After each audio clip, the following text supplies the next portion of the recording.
నమో భగవతే వాసుదేవాయ. ఓం నమో భగవతే వాసుదేవాయ.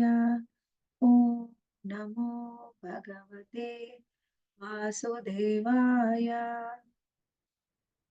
మనం ఇప్పుడు మూడవ స్కందంలోని 26వ అధ్యాయాన్ని చర్చించుకుంటున్నామండి. మనకి ఇందులో మూడవ స్కందంలో మనం ఏ విధంగా కపిల భగవానుడు ఆవిర్భవించాడు, ఆ తరువాత తన తండ్రి అయిన కర్దమ మహాముని ఏ విధంగా భగవంతుణ్ణి ఆరాధించడం కోసము పూర్తిగా ఆయన సన్యాస దీక్షను తీసుకొని వెళ్ళిపోయారు. ఆ తరువాత తన తల్లిగారైన దేవహుతి కపిల భగవానుడు తన పుత్రుడైన కపిల భగవానుడిని ప్రశ్నిస్తూ ఉంది. ఏ విధంగా నేను భగవంతుణ్ణి చేరుకోవాలి అని ఆవిడ ప్రశ్నిస్తూ ఉంది. అందులో ముందుగానే ఆహ్, ఈ మొదటి అధ్యాయంలో కపిల భగవానుడు అంటే 26వ అధ్యాయము మొదటి శ్లోకంలోనే శ్రీ భగవానువాచ కపిల భగవానుడు వివరిస్తూ ఉన్నాడు. ప్రియమైన జనని తత్వలక్షణము గూర్చి నేనిప్పుడు వర్ణింతును. దీనిని ఎరిగినవాడు ప్రకృతి ప్రభావముల నుండి విడివడగలడు అని చెప్పాడు. తరువాత రెండవ శ్లోకంలో జ్ఞానమే ఆత్మానుభవపు చరమ పూర్ణత్వమై ఉన్నది. హృదయ గంధిని ఛేదించునట్టి ఆ జ్ఞానమును నీకు వివరింతును అంటున్నారు.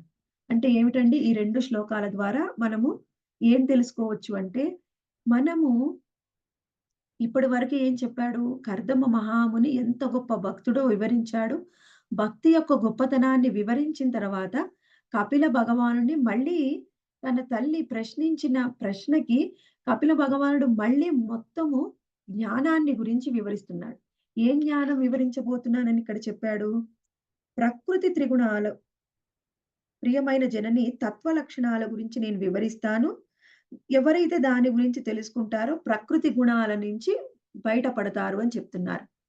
ఇప్పుడు మనకి తత్వ లక్షణాలు తెలుసుకోవడం వల్ల వచ్చే లాభం ఏమిటి?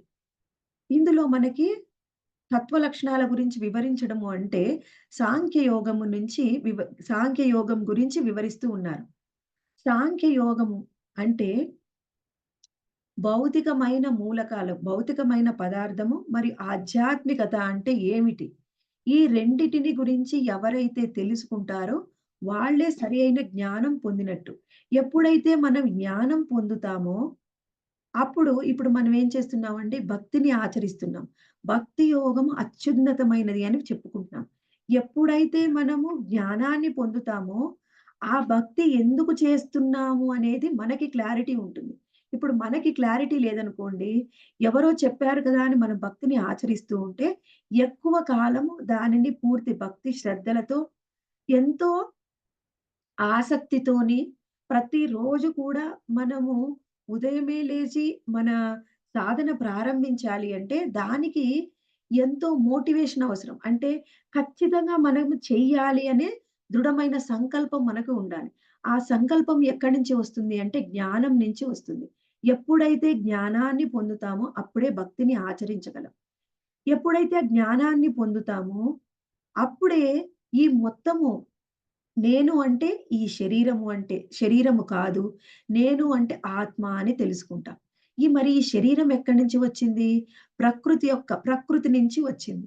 ఆ ప్రకృతిలోని గుణాలే మనల్ని నడిపిస్తున్నాయని ఎప్పుడు తెలుసుకుంటామో, ఆ జ్ఞానాన్ని మనం పొందినప్పుడే, అప్పుడే మనం ఏం చేస్తామంట, ఈ ప్రకృతి త్రిగుణాల నుంచి బయటపడతాము. హృదయ గ్రంథిని ఛేదిస్తాము. గ్రంథి అంటే ముడి.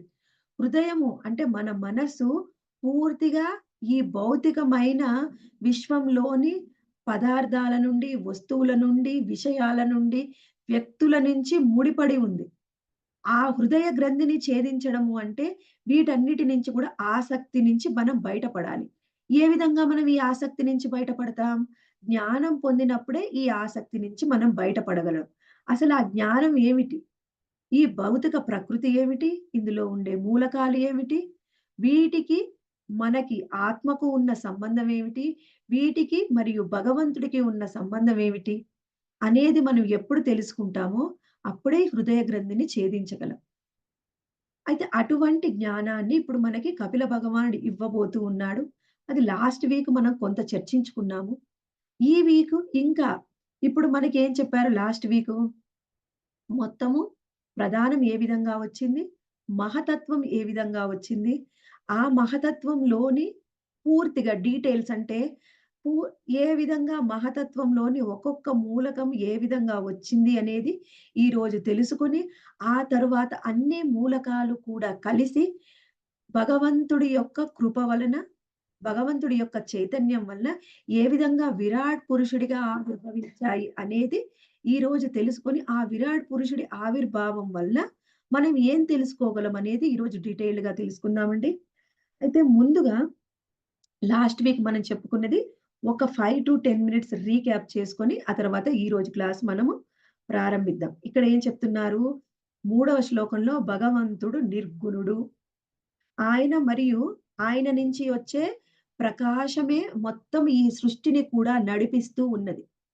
మనము చెప్పుకుంటాం. ఈ భౌతికమైన లోకంలో ఏ విధంగా అంటే సూర్యుడి యొక్క శక్తి ద్వారానే ప్రతి ఒక్కటి కూడా శక్తిని పొందుతూ ఉంది, నడుస్తూ ఉంది. ఇప్పుడు మనము ఈ విధంగా ఈ భూమి మీద జీవించగలుగుతున్నాము అంటే కారణము సూర్యుడి యొక్క శక్తి. సూర్యుడి యొక్క శక్తినే ఈ భూమిని నడిపిస్తూ ఉంది, పోషిస్తూ ఉంది ప్రతి ఒక్క జీవిని. అదే విధంగా మొత్తము సృష్టిని నడిపించేది ఏమిటి? అంటే భగవంతుడి నుంచి వచ్చే దివ్యమైన వెలుగు, దివ్యమైన ఆ ప్రకాశమే మొత్తము ఈ సృష్టిని నడిపిస్తూ ఉంది. సమస్త సృష్టి కూడా పోషించబడుతుంది అనేది తెలుసుకున్నాం. ఆ తరువాత మనము త్రిగుణమైనదియు విష్ణు సంబంధితమైనది అగు సూక్ష్మ భౌతిక శక్తిని లీలగా ఆ దేవదేవుడు గ్రహించాడు. ఆ తర్వాత ఇప్పుడు భగవంతుడి నుంచే మొత్తం సృష్టి పోషించబడుతుంది అని తెలుసుకున్నాము. ఈ మొత్తము సృష్టికి కారణము త్రిగుణాలు మరియు భగవంతుడి యొక్క శక్తి. ఆ శక్తే విష్ణువు యొక్క శక్తే ఏ విధంగా భౌతిక శక్తిని ఏ విధంగా భగవంతుడు సృష్టించి నడిపిస్తూ ఉన్నాడు అనేది మనము తరువాత తెలుసుకున్నాం. ఆ తరువాత మనం ప్రకృతి త్రిగుణాల ద్వారా వివిధ జీవ రూపములు సృజించును. జీవులు అది గాంచుచు మాయ యొక్క జ్ఞాన ఆచ్ఛాదన లక్ష్యముచే మోహగ్రస్తులగుదురు. ఇప్పుడు భౌతిక ప్రకృతి అనేది త్రిగుణాల ద్వారా ప్రారంభమైంది. వాటి వలననే ప్రతి జీవుడికి రూపం అనేది వచ్చింది. ఆ రూపం ఏమిటి? జీవులు. అవి ఏ విధంగా జీవులు ఆవిర్భవించాయి? ఆ జీవులు ఏ విధంగా మాయ యొక్క ఆచ్ఛాదన వలన అంటే మాయ అనే తొడుగు ద్వారా మోహగ్రస్తులవుతున్నారు. ఈ త్రిగుణాల ద్వారా ఈ ప్రకృతిలో ఏర్పడిన జీవులు మాయ వలన మోహగ్రస్తులు అవ్వడం వలన ఏ విధంగా ఈ ప్రకృతిని అర్థం చేసుకుంటున్నారు అనేది తర్వాత మనకి వివరించారు. ఆ తరువాత విస్మృతి కారణంగా జీవులు మోహానికి గురి అయ్యారు. ఎందుకు మోహానికి గురి అయ్యారు? విస్మృతి. విస్మృతి అంటే మరుపు. మరుపు వలననే మనము ఈ భౌతికమైన ప్రకృతిలో కనిపించేదే అసలు అని అనుకుంటున్నాము. దీని వెనకాల ఉన్నది ఏమిటో తెలుసుకోలేకపోతున్నాం. దానికి కారణము మనకు ఉన్న విస్మృతే. దాని వలననే మనము మన త్రిగుణాల ప్రభావాలు మన మీద చూపించడం వలన మనకు తోచినట్టుగా కర్మలు చేస్తూ ఉన్నాం. అంటే పనులు చేస్తూ ఉన్నాము అనేది మనం తెలుసుకున్నాం. ఆ తరువాత ఈ జీవుడు ఒక విశుద్ధాత్మ. అంటే భగవంతుడి నుంచి వచ్చిన ఒక అంశ. ఆయన విశుద్ధాత్మ. విశుద్ధాత్మ అంటే శుద్ధమైన ఆత్మ. దానికి ఏ విధమైన కల్మషాలు కూడా లేవు. అటువంటి విశుద్ధాత్మ అన్ని కర్మలకి పరమైనప్పటికీ విశుద్ధాత్మ అయినప్పటికీ ఎప్పుడైతే ఈ భౌతికమైన లోకంలోకి వచ్చాడో, అప్పుడు భౌతిక లోకం యొక్క ప్రభావము, త్రిగుణాల ప్రభావం వలన బద్ధ జీవితం ప్రభావితం అవుతున్నాడు. అంటే బద్ధ జీవితాన్ని. అంటే నేను ఈ లోకంలో అన్ని పరిస్థితుల వలన బంధింపబడి ఉన్నాడు. బంధింపబడి ఇదే నా జీవితము అనుకోని త్రిగుణాల ప్రభావంతో జీవితాన్ని కొనసాగిస్తూ ఉన్నాడు జీవుడు. ఆ తరువాత మనకి బద్ధజీవుని దేహానికి ఇంద్రియాలు మరియు ఈ దేహానికి కారణమేమిటి? ఇంద్రియాలు. ఇంద్రియాలకు అధిష్టాన దేవతలు కారణంగానే అని మనం తెలుసుకున్నాము. దాని వల్లనే మనము సుఖ దుఃఖాలని పొందుతున్నాము. ఈ భౌతిక లోకంలో ఉండడానికి కారణం ఏమిటి? ఇంద్రియాలు, ఇంద్రియాలకున్న అధిష్టాన దేవతలు. దాని వల్లే మనము సుఖాన్ని మరియు దుఃఖాన్ని పొందుతున్నాము అని తెలుసుకున్నాం. ఆ తరువాత మనకి దేవహూతి ప్రశ్న వేసింది. ఎవరిని? తన పుత్రుడైన కపిల భగవానుడిని. ఓ పురుషోత్తమా! పరమ పురుషుని లక్షణాలు, అతని శక్తి లక్షణాలను గురించి చెప్పు. పరమ పురుషుని లక్షణాలేమిటి? మరియు ఆయన శక్తి యొక్క లక్షణాలేమిటి? పరమ పురుషుని లక్షణాలు తెలిస్తేనే, ఆయన శక్తి యొక్క లక్షణాలు తెలిస్తేనే, మనకి వ్యక్తము మరియు అవ్యక్తమైన సృష్టికి కారణమేమిటో తెలుసుకుంటాం. వ్యక్తము అంటే కనిపించేది. అవ్యక్తము అంటే కనిపించకుండా ఉండే సృష్టి. ఈ మొత్తము సృష్టికి కారణం ఏమిటి? భగవంతుడి యొక్క శక్తి, మరి ఆయన శక్తి యొక్క లక్షణాలు. వాటి వలననే మనం వ్యక్త, అవ్యక్త సృష్టి గురించి తెలుసుకుంటున్నాము. అయితే ఎప్పుడైతే త్రిగుణాల కలయికతోని త్రిగుణాలు ఎప్పుడు కలుస్తాయో, అప్పుడే వ్యక్త స్థితికి కారణమై ఉన్నది. అదే ప్రధానము. ప్రధానము అంటే ఏమిటి అనేది మనకి డెఫినేషను 10వ శ్లోకంలో భగవంతుడు చెప్పాడు. ఏమిటి ఆ ప్రధానము? అంటే ఇప్పుడు త్రిగుణాలు ఉన్నాయి. ఆ త్రిగుణాలు అవ్యక్తంగా ఉన్నాయి. అవ్యక్తమైన త్రిగుణాలు కలిశాయి. కలిసినప్పుడు ఏం జరిగింది? అవ్యక్త రూపంలో ఉన్న ప్రధానము అనేది ఏర్పడింది. అప్పుడు వ్యక్త స్థితికి మారినప్పుడు అది భౌతిక ప్రకృతిగా పిలువబడుతుంది. మనకి అవ్యక్త రూపంలో ఉన్నప్పుడు ప్రధానంగా తెలియబడుతుంది. వ్యక్త స్థితిలోకి వచ్చినప్పుడు భౌతిక ప్రకృతిగా తెలియబడుతుంది. దానికి కారణం ఏమిటి? త్రిగుణాల యొక్క కలయిక. అదే అని మనము తెలుసుకున్నాం. ఆ తరువాత మనకి ఆ ప్రధానంలో ఏమేముంటాయి? స్థూల తత్వాలు మరియు సూక్ష్మ తత్వాలు మరియు 4 అంతఃకరణలు, జ్ఞానేంద్రియాలు, కర్మేంద్రియాలు. ఈ 24 తత్వాలే ప్రధానము అని అనబడతాయి. అయితే ఇక్కడ మనం తెలుసుకోవాలి. సూక్ష్మ తత్వాలు అంటే ఏమిటి? మనసు, సూక్ష్మ తత్వం బుద్ధి, మనసు, బుద్ధి, చిత్తం, లేదు మాతాజీ. శరీరము. సూక్ష్మ తత్వాలు. మనసు, బుద్ధి, అహంకారం మాతాజీ. సూక్ష్మ సూక్ష్మ తత్వాలు. తత్వాలు మాతాజీ ఒక నిమిషం చెప్తాను, శ్రద్ధగా వినండి. సూక్ష్మ తత్వాలు అంటే ఫస్టు స్థూలమైనది తెలుసుకుందాం. తర్వాత సూక్ష్మ అర్థమైంది. స్థూలమైన ఏమిటి? భూమి, నీరు, అగ్ని, వాయువు, ఆకాశం. ఇవి స్థూలమైనవి. సూక్ష్మమైనవి అంటే ఈ స్థూలానికి కారణమైనవి. అవి ఏమిటి? శబ్దము, స్పర్శ, రూపము, రసము, గంధము. ఇవి సూక్ష్మ తత్వాలు. స్థూల తత్వాలకు కారణము ఈ సూక్ష్మమైనవి. ఇవి మొత్తము 10 తత్వాలు. స్థూలమైనవి మరియు సూక్ష్మమైనవి. అర్థమైనాయా మాతాజీకి ఇంతవరకు? అర్థమైంది మాతాజీ. ఆ తరువాత అంటే తన్మాత్రలు కదా మాతాజీ? ఇంద్రియార్థాలు. తన్మాత్రలు. ఆ తరువాత జ్ఞానేంద్రియాలు. జ్ఞానేంద్రియాలంటే మనకి అందరికీ తెలుసు. ఏంటి మాతాజీ జ్ఞానేంద్రియాలు? కన్ను, ముక్కు, చెవి, చర్మము, నాలుక. నాలుక. ఇవి జ్ఞానేంద్రియాలు. మరి కర్మేంద్రియాలు? చేతులు, చేతులు, జననేంద్రియాలు. చూపు, వాసన. కాళ్ళు, చేతులు, వాక్కు, గుదము మరియు పాయువు. వీటిని ఏమంటారు? కర్మేంద్రియాలు అంటారు. ఇప్పుడు మనం ఇంతవరకు ఎన్ని తెలుసుకున్నాము? సూక్ష్మ తత్వాలు తెలుసుకున్నాము, స్థూల తత్వాలు తెలుసుకున్నాము 10, 20, జ్ఞానేంద్రియాలు 15, కర్మేంద్రియాలు 20. ఇంకొకటి 4 అంతఃకరణలు కలిపితే మనం 24 తత్వాలు అంటాం. 4 అంతఃకరణలు ఏమిటి మాతాజీ? మనస్సు, బుద్ధి, అహంకారము, మహత్వము. మనసు, బుద్ధి, అహంకారము, చిత్తము. ఈ 24 తత్వాలే మనకి ప్రధానంలో ముఖ్యమైన మూలకాలు. ఆ తరువాత ఇవన్నీ ఏ విధంగా ఉన్నాయంటే మనకిక్కడ వివరిస్తూ ఉన్నారు చూడండి 15వ శ్లోకంలో.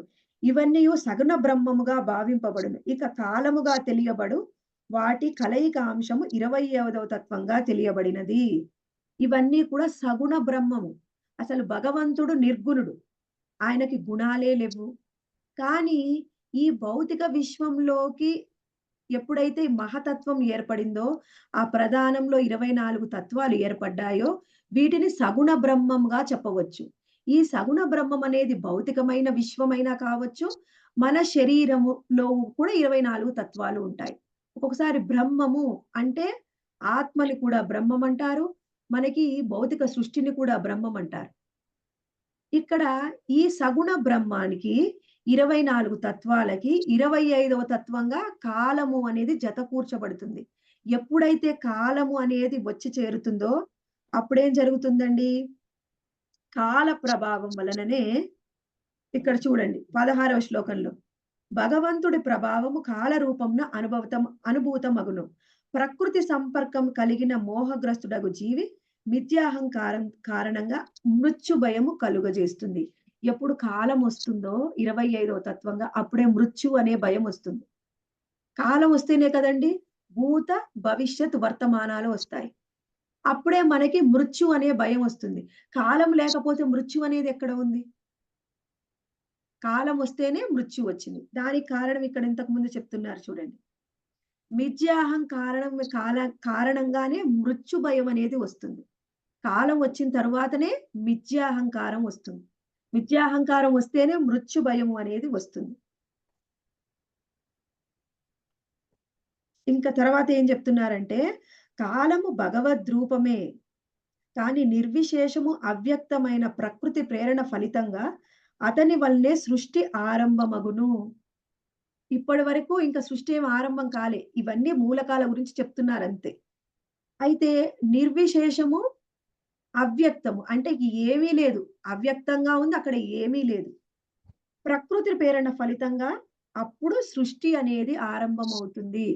ఆ తరువాత ఏమీ లేని పరిస్థితి నుంచి ఇప్పుడు కాలం వచ్చిన తరువాత సృష్టి అనేది ప్రారంభమవుతుంది. ఆ తర్వాత మనకేం చెప్తున్నారు?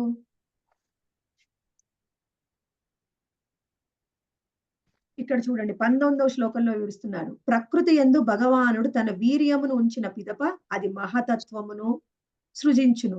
బద్ధజీవుల గతులచే క్షుభితమైనప్పుడు ప్రకృతి యందు అది సంభవించును. ఇది ఇంపార్టెంట్. ఇప్పటి వరకు ఏమున్నాయి? మొత్తము అన్ని మూలకాలు ఉన్నాయి. అది ప్రధాన రూపంలో మూలకాలు మాత్రమే ఉన్నాయి. దాంట్లోకి భగవంతుడు వీర్యాన్ని ఉంచాడు. వీర్యాన్ని ఎలా ఉంచుతాడు? భగవంతుడు ఏ అంగంతోని ఏ పనైనా చేయగలడు. ఇప్పుడు వీర్యాన్ని ఉంచాడు అని చెప్తున్నాడు. ఎలా ఉంచాడు?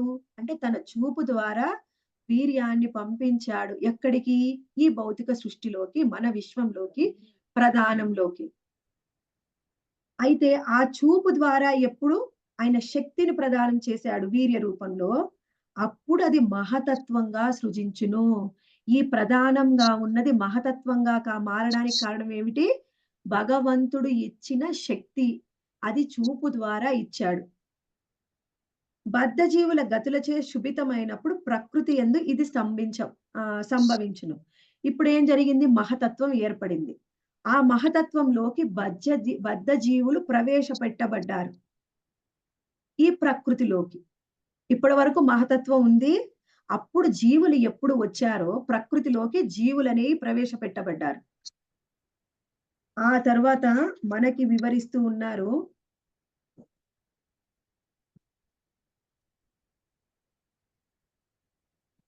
ఎప్పుడైతే ఇప్పుడు మహతత్వం వచ్చింది కదండీ! అందులోకి జీవులు ప్రవేశపెడతారు ప్రకృతిలోకి. అయితే అది ఏ స్థితిలో ఉంది అంటే అది శుద్ధ సత్వ గుణ స్థితిలో ఉంది. ఇంకా ఈ త్రిగుణాలైనవి ఇంక ప్రవేశం కాలేదు. త్రిగుణాలు ప్రవేశం అయితే సత్వ రజస్తమో గుణాలనేవి వస్తాయి. ఇంకా త్రిగుణాలు ప్రవేశం కాకముందేమిటి? శుద్ధ సత్వ స్థితిలో ఉంది. దాన్నే వాసుదేవ స్థితి అంటారు. శుద్ధ సత్వ స్థితిలో ఉంటే అది వాసుదేవ స్థితి.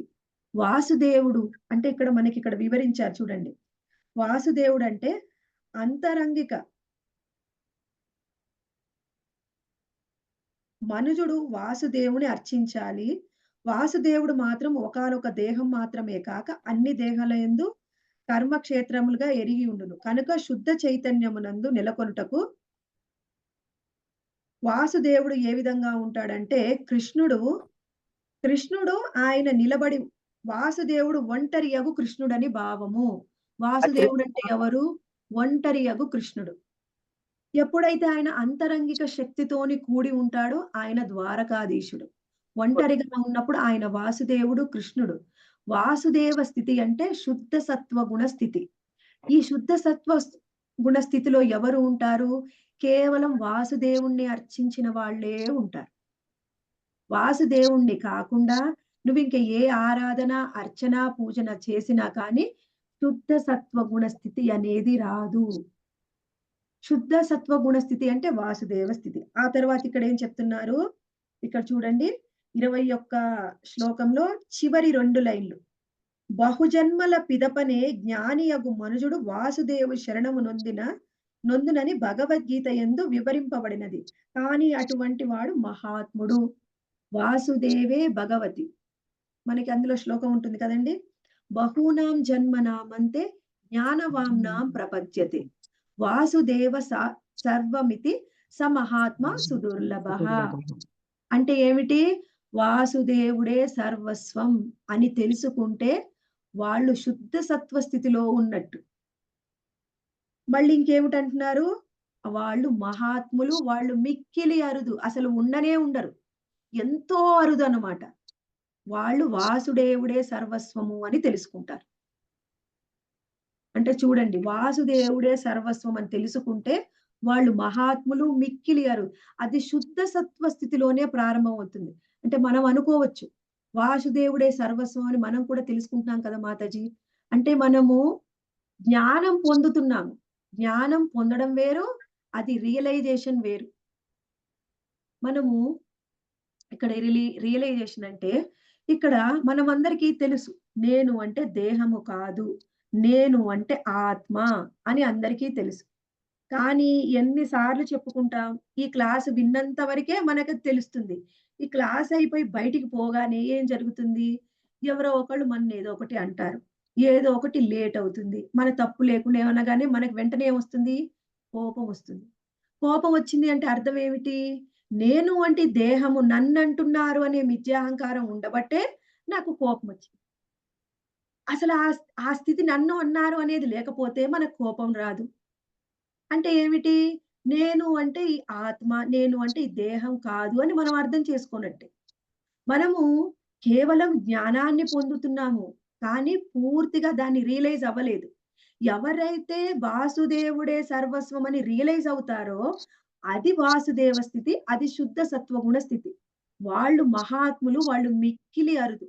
వాళ్ళు కేవలము మనము చూసే వాళ్ళలో ఎవరు కనిపించరు ఇలాంటి స్థితిలో. ఇది చాలా అరుదైన వాళ్ళు. మా గురు మహారాజ్ స్థానంలో ఉన్న లాంటి వాళ్ళు మాత్రమే వాళ్ళు వాసుదేవ స్థితిలో ఉంటారు. ఆ తరువాత మనకి వివరిస్తూ ఉన్నారు.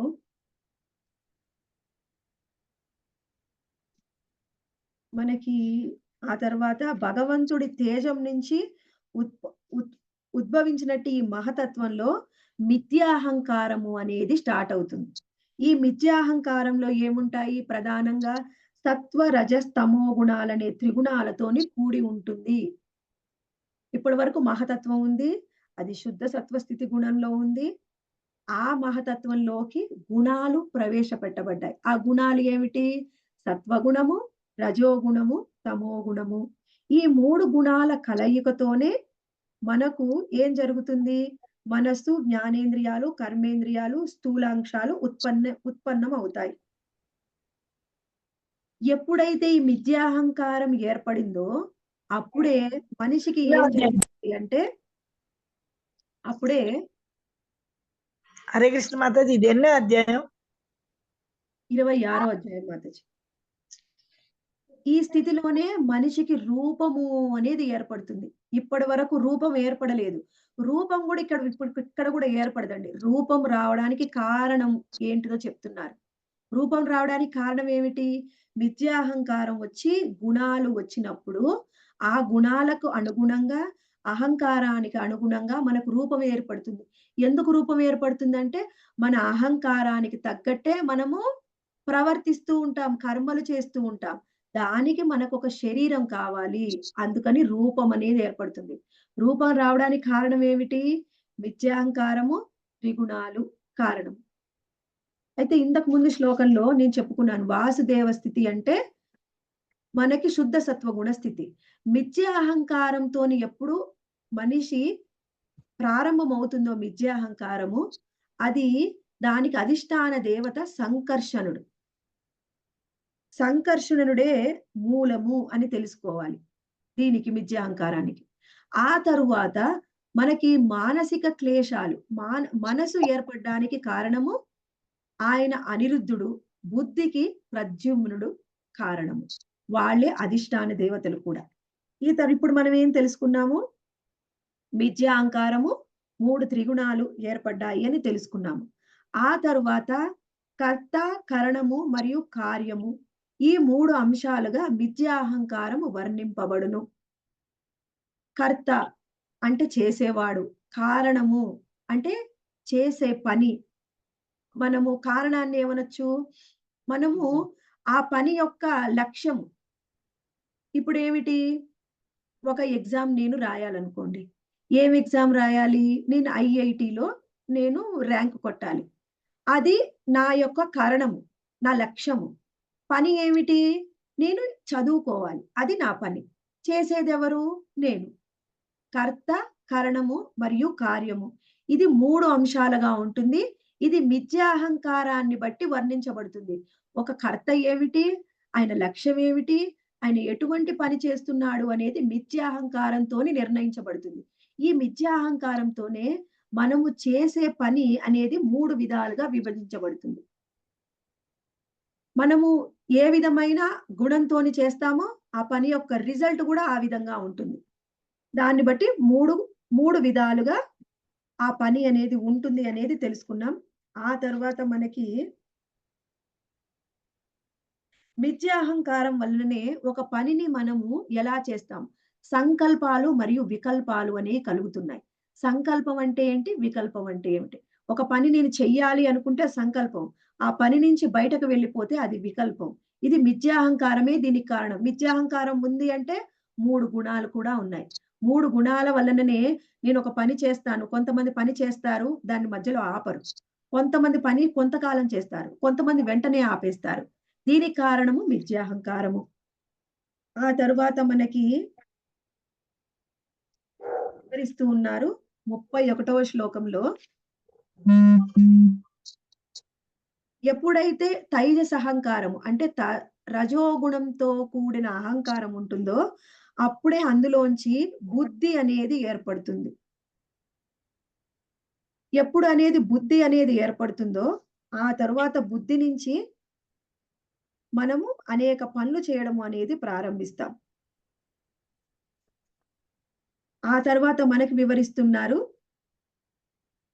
తైజస అహంకారం అంటే రజోగుణంతో కూడిన అహంకారం నుంచి జ్ఞానేంద్రియాలు, కర్మేంద్రియాలు అనేవి ఏర్పడతాయి. 2 రకాల ఇంద్రియాలు ఉత్పన్నమగును. కర్మేంద్రియాలు ప్రాణంపై ఆధారపడి ఉంటాయి. జ్ఞానేంద్రియం బుద్ధిపై ఆధారపడి ఉంటుంది. అర్థమైందా మాతాజీ ఇంతవరకు? రజోగుణం నుంచి జ్ఞానేంద్రియాలు, కర్మేంద్రియాలు. రజోగుణము అంటే ఏమిటి? మనము పని చేయడానికి కారణము మనలో ఉన్న రజోగుణమే. మనం వేటితో పని చేస్తాము? జ్ఞానేంద్రియాలతో, కర్మేంద్రియాలతో పని చేస్తాము. ఈ తైజస అహంకారం వలన మనము కర్మేంద్రియాలు, జ్ఞానేంద్రియాలు ఉత్పన్నమవుతాయి. ఒకటేమో ప్రాణం మీద, ఒకటి జ్ఞానేంద్రియాలేమో బుద్ధి మీద ఆధారపడి ఉంటాయి. ఆ తర్వాత మనకి తామస అహంకారం వలన ఏం స్టార్ట్ అవుతుంది?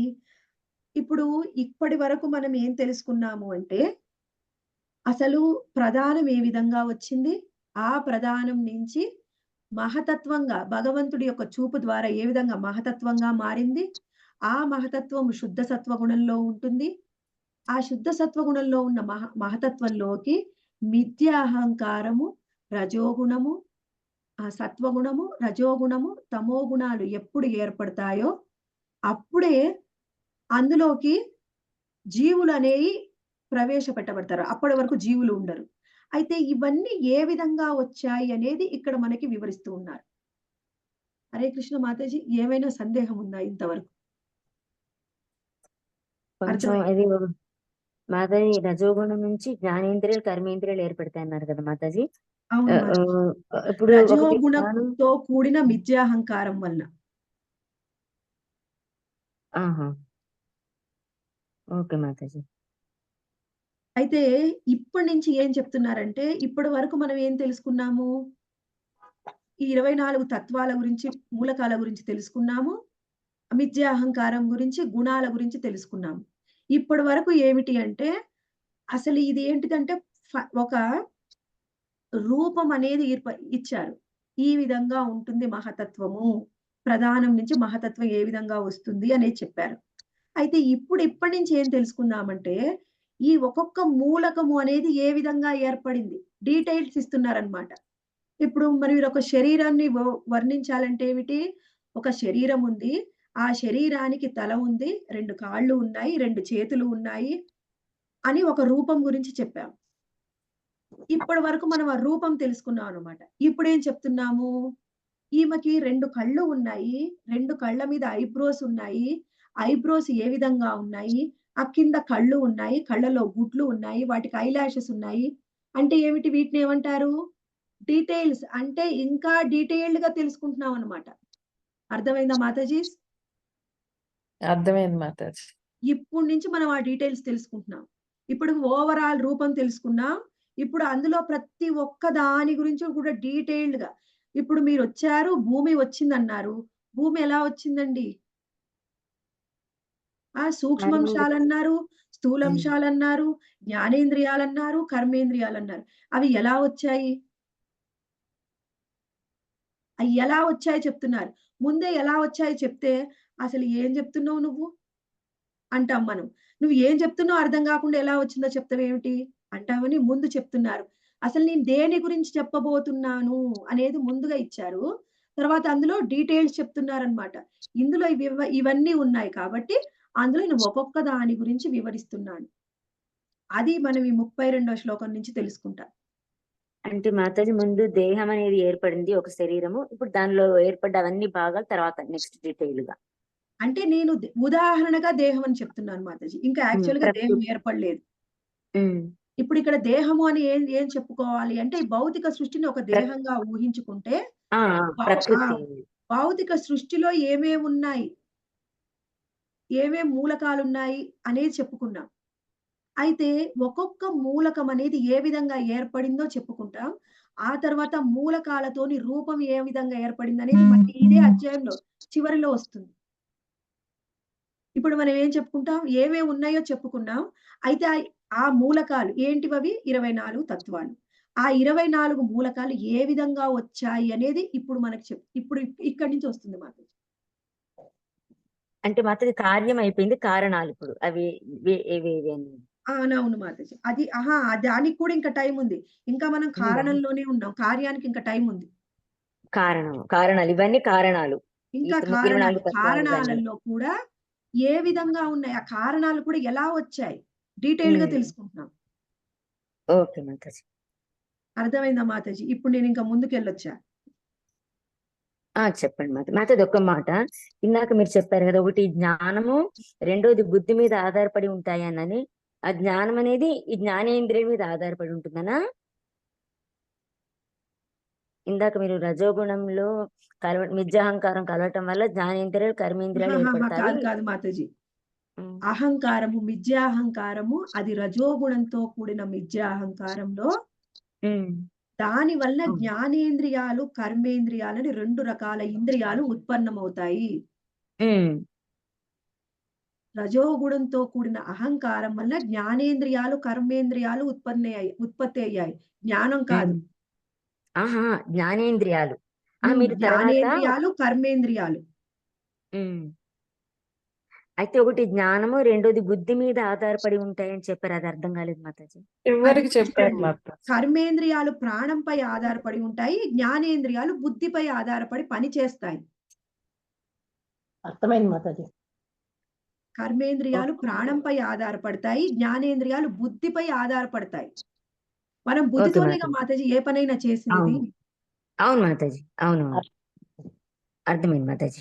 థ్యాంక్ యూ ఇక్కడ మాతాజీ. చూడండి 32వ శ్లోకము. తామసాహంకారము మాతాజీ ఎవరైనా చదువుతారా? ఫాస్ట్ గా చదవాలి. శ్రీదేవి మాతాజీ చదవండి. మాతాజీ నేను బుక్ తీయలేదు మాతాజీ, సారీ. తామసాహంకారము హరే కృష్ణ. భగవదీశ్వర్యముచే ప్రేరితమైనప్పుడు మాతాజీ హరే కృష్ణ. సూక్ష్మాంశమగు మాతాజీ చెప్పిన వాళ్ళు చదవండి మాతాజీ. దయచేసి మ్యూట్ లో ఉండండి. హ్యాండ్ రైజ్ చేయండి. తామసాహంకారము భగవదీశ్వర్యముచే ప్రేరితమైనప్పుడు సూక్ష్మాంశమగు శబ్దము ప్రకటనమయ్యను.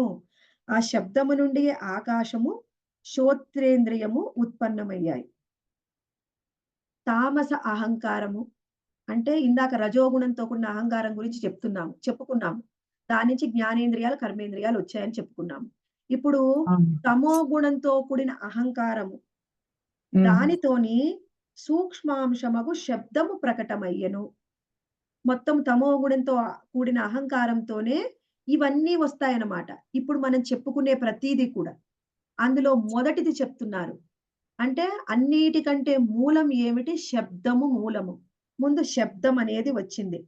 శబ్దము నుండి ఆకాశము, తర్వాత శ్రోత్రేంద్రియము వచ్చినాయి. శబ్దం నుంచి ఏమొచ్చింది? ముందు ఆకాశం, శబ్దం నుంచే ఆకాశము, ఆకాశము వచ్చింది. దాని నుండి ఈ శ్రోత్ర, శబ్దాన్ని వినే ఇంద్రియము అనేది వచ్చింది. చెవులు. చెవి. చెవులు వచ్చాయి. ఉమ్. అంటే ఏమిటి? ఇక్కడ మనం అర్థం చేసుకోవాలి. శబ్దము అంటే అది సూక్ష్మమైనది. సూక్ష్మమైన దాని నుంచి స్థూలమైన ఆకాశం అనేది వచ్చింది. అంటే ఎప్పుడైనా సరే సూక్ష్మమైనది ఫస్ట్ ఉంటుంది. దాని నుంచి స్థూలమైనది వస్తుంది. ఓకే మనం మాతాజీ. ఏమనుకుంటాం? కళ్ళకి కనిపించే దాని నుంచి ఏవైనా వస్తుందనుకుంటాం. అలా కాదు. సూక్ష్మమైన దాని నుంచి స్థూలమైనది వస్తుంది. ఫస్ట్ శబ్దం ఉంది. శబ్దం నుంచి ఆకాశం వచ్చింది. అప్పుడు ఆ శబ్దాన్ని వినే ఇంద్రియము చెవి అనేది వచ్చింది. అర్థమైందా మాతాజీ? ఓకే నెక్స్ట్ మాతాజీ, సూక్ష్మమైన వాటి నుంచి స్థూలమైనవి వస్తాయి, ఏర్పడతాయి. ఏర్పడతాయి. తర్వాత 33వ శ్లోకంలో చూడండి. శబ్దమను దానిని వస్తు లక్షణము తెలియజేయునదిగాను, దృష్టికి అగోచరమగు వక్తను సూచించునదిగాను, ఆకాశపు సూక్ష్మ రూపమైనదిగాను నిజమైన జ్ఞానము నెరిగిన పండితులు నిర్వచింతురు. అంటే శబ్దం అనేది వచ్చింది. శబ్దం అనేది వచ్చిన తర్వాత ఏమీ లేవు. ఒక శబ్దమే ఉంది. అప్పుడు ఏం చేస్తాము? ఆ శబ్దం నుంచే మనం ఏం వింటున్నాము? ఎక్కడి నుంచి వింటున్నాము? ఎవరు చేస్తున్నారు శబ్దము అనేది మనం తెలుసుకుంటాం. అందుకనే ఇప్పుడు ఎవరైనా ఒకళ్ళు మాట్లాడారనుకోండి, మీరందరూ అన్‌మ్యూట్‌లో ఉన్నారు. మీరు కనిపించట్లేదు. కానీ మీరెవరైనా మాట్లాడితే ఎవరు మాట్లాడారనేది నాకు తెలుస్తుంది. కారణం ఏమిటి? ఎవరి నుంచి శబ్దం వస్తుంది? మీ గొంతుని బట్టి నేను మీరెవరో చెప్తున్నాను. అంటే ఏమీ లేనప్పుడు కూడా మనం జ్ఞానం పొందవచ్చు శబ్దం ద్వారా. ఆకాశము సూక్ష్మ రూపమైనదిగాను, నిజమైన ఆకాశం అనేది ఆకాశం నుంచే శబ్దం వస్తుంది అని పండితులు తెలుసుకుంటారు అని తెలుసుకోవాలిక్కడ.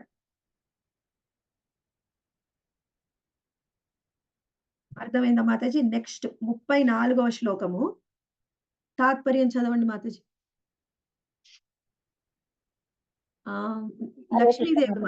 లక్ష్మీదేవి మాతాజీ.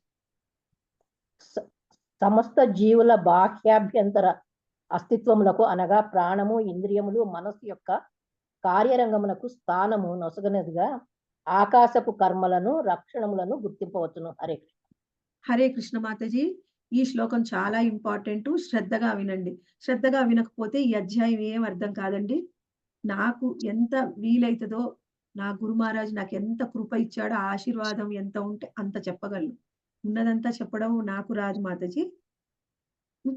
వీలైనంత చెప్పడానికి ప్రయత్నం చేస్తాను. మీరు వింటే అర్థమవుతుంది. ఇక్కడ చూడండి. సమస్త జీవులు బాహ్యాభ్యంతర అస్తిత్వములకు అనగా ప్రాణము, ఇంద్రియములు, మనస్సు యొక్క కార్యరంగమునకు స్థానము నొసగునదిగా ఆకాశపు కర్మలు, లక్షణములను గుర్తించవచ్చును. ఇది చదివితే ఒక్క ముక్క కూడా అర్థం కాదు మనకి. ఇక్కడ చూడండి మళ్ళీ భాష్యంలో ఇచ్చారు ప్రభుపాదుల వారు. ఆ భాష్యం చదివితే కొంత అర్థం అవుతుంది. చర్మ చక్షువులకు గోచరింపకున్నను, ఇది లైన్ టు లైన్ చదివి చెప్తాను. అప్పుడే అర్థమవుతుంది. చర్మ చక్షువులకు గోచరింపకున్నను మనస్సు, ఇంద్రియములు, ప్రాణము రూపాలని కలిగి ఉన్నాయి. ఇప్పుడు ప్రాణం అంటే ఏంటి? మనస్సు అంటే ఏమిటి? మనకు కనిపించవు. కానీ అవి ఉన్నాయి. కనిపించకపోయినంత మాత్రాన దేనికైనా రూపం లేదు అని అనుకోవద్దు. మనకు కనిపించకపోయినప్పటికీ రూపం అనేది ఉంది. అది తెలుసుకోవాలి మనం ఇక్కడ. ఆకాశపు సూక్ష్మ అస్తిత్వమునందు నిలిచియుండును. ఎక్కడ నిలిచి ఉంటాయి? అన్నీ ఉంటాయి. కానీ ఆకాశంలో అన్నీ అస్తిత్వమై ఉంటాయి. ఆకాశంలో ఎలా అస్తిత్వమై ఉంటాయండి? ఇక్కడ ఇంక కింద చదివితే మనకు అర్థమవుతుంది. దేహమునందు నాడులగున ప్రాణవాయువు చలనమును అనుభూతమగును. బాహ్యమునకు అగోచరమగు ఇంద్రియార్థములు ఎన్నియో కలవు. వాటి ఉత్పత్తి బాహ్య కారణము ప్రాణవాయువు మరియు రక్తము చలనము. ఇక్కడ చూడండి ఏ విధంగా అంటే వివరిస్తున్నారు. మనకి ప్రతి ఒక్కటి కూడా ఆకాశంలోనే ఉన్నాయి. ఆకాశంలో ఉన్నదే తరువాత మనకి రూపంలో కనిపిస్తుంది. దీన్ని మనం ఎలా అర్థం చేసుకోవాలి అంటే, మనకి ఆకాశంలో అనేక రకాల లేయర్స్ ఉంటాయన్నమాట. లేయర్స్ అంటే పొరలు. ఒక్కొక్క పొరలో కొన్ని రకాల తరంగాలు ఉంటాయి. ఆ తరంగాలని బట్టి మనము ఒక్కొక్కటి అర్థం చేసుకుంటాం. ఇప్పుడేంటండి, ఒకప్పుడు ఏమున్నాయంటే మన చిన్నప్పుడు రేడియోలు ఉన్నాయి. వాటిని ఏమంటారు? రేడియో ఎలా పనిచేసేది? ఆ రేడియోకి కూడా ఒకప్పుడు యాంటీనాలు ఉండేవి. ఆ రేడియో కూడా మనము ఛానెల్స్ మార్చుకోవచ్చు. అంటే ఏమిటి? ఎలా మారుతుంది? రేడియోలో కూడా ఛానెల్స్ ఎలా ఉంటాయి? రేడియోలు మనం వినడానికి కారణం ఏమిటి? మనకు ఆకాశంలో ఉండే రేడియో తరంగాలు. ఆ రేడియో తరంగాలని బట్టి మనం రేడియో వచ్చే ప్రసారాన్ని మనం వింటూ ఉంటాం. అయితే ఛానెల్ కూడా మార్చుకుంటాం. ఎలా మార్చుకుంటాం? దాని యొక్క పౌన పున్యాన్ని మారుస్తాం. అంటే ఆ తరంగాలు వచ్చే ఫ్రీక్వెన్సీని మారిస్తే ఒక్కొక్క ఛానెల్ మారుతుంది. తర్వాత ఏం జరిగింది? ఓన్లీ వినేవాళ్ళము. తరువాత ఏం చేస్తున్నాము? చూసాము. అంటే టీవీలో చూడడం మొదలుపెట్టాము. ఒకప్పుడు వినేవాళ్ళము, ఇప్పుడు దృశ్యం కూడా కనిపిస్తుంది. అంటే ఏమిటి? ఇవి వేరే రకాల తరంగాలు. ఇవి ఆకాశంలోనే వేరే పొరలో ఉంటాయి. అవి మనం ఎలా తెలుసుకుంటాము అంటే, మనము ఒక్కొక్క తరంగాన్ని ఆకాశంలో ఉండే ఒక్కొక్క పొరలో తరంగాలొస్తున్నాయి కదా! వాటికి కొంత ఆహ్, ఉంటాయన్నమాట. ఏమిటంటే ఇప్పుడు 55 ఆహ్, వాటినేమంటారండి? హెడ్జెస్. ఇప్పుడు మనకి మార్చినప్పుడు, ఇప్పుడు ఇది మారిపోతుందన్నమాట. స్టేషన్, ఒక్కో స్టేషన్ అంటారు మెసేజ్.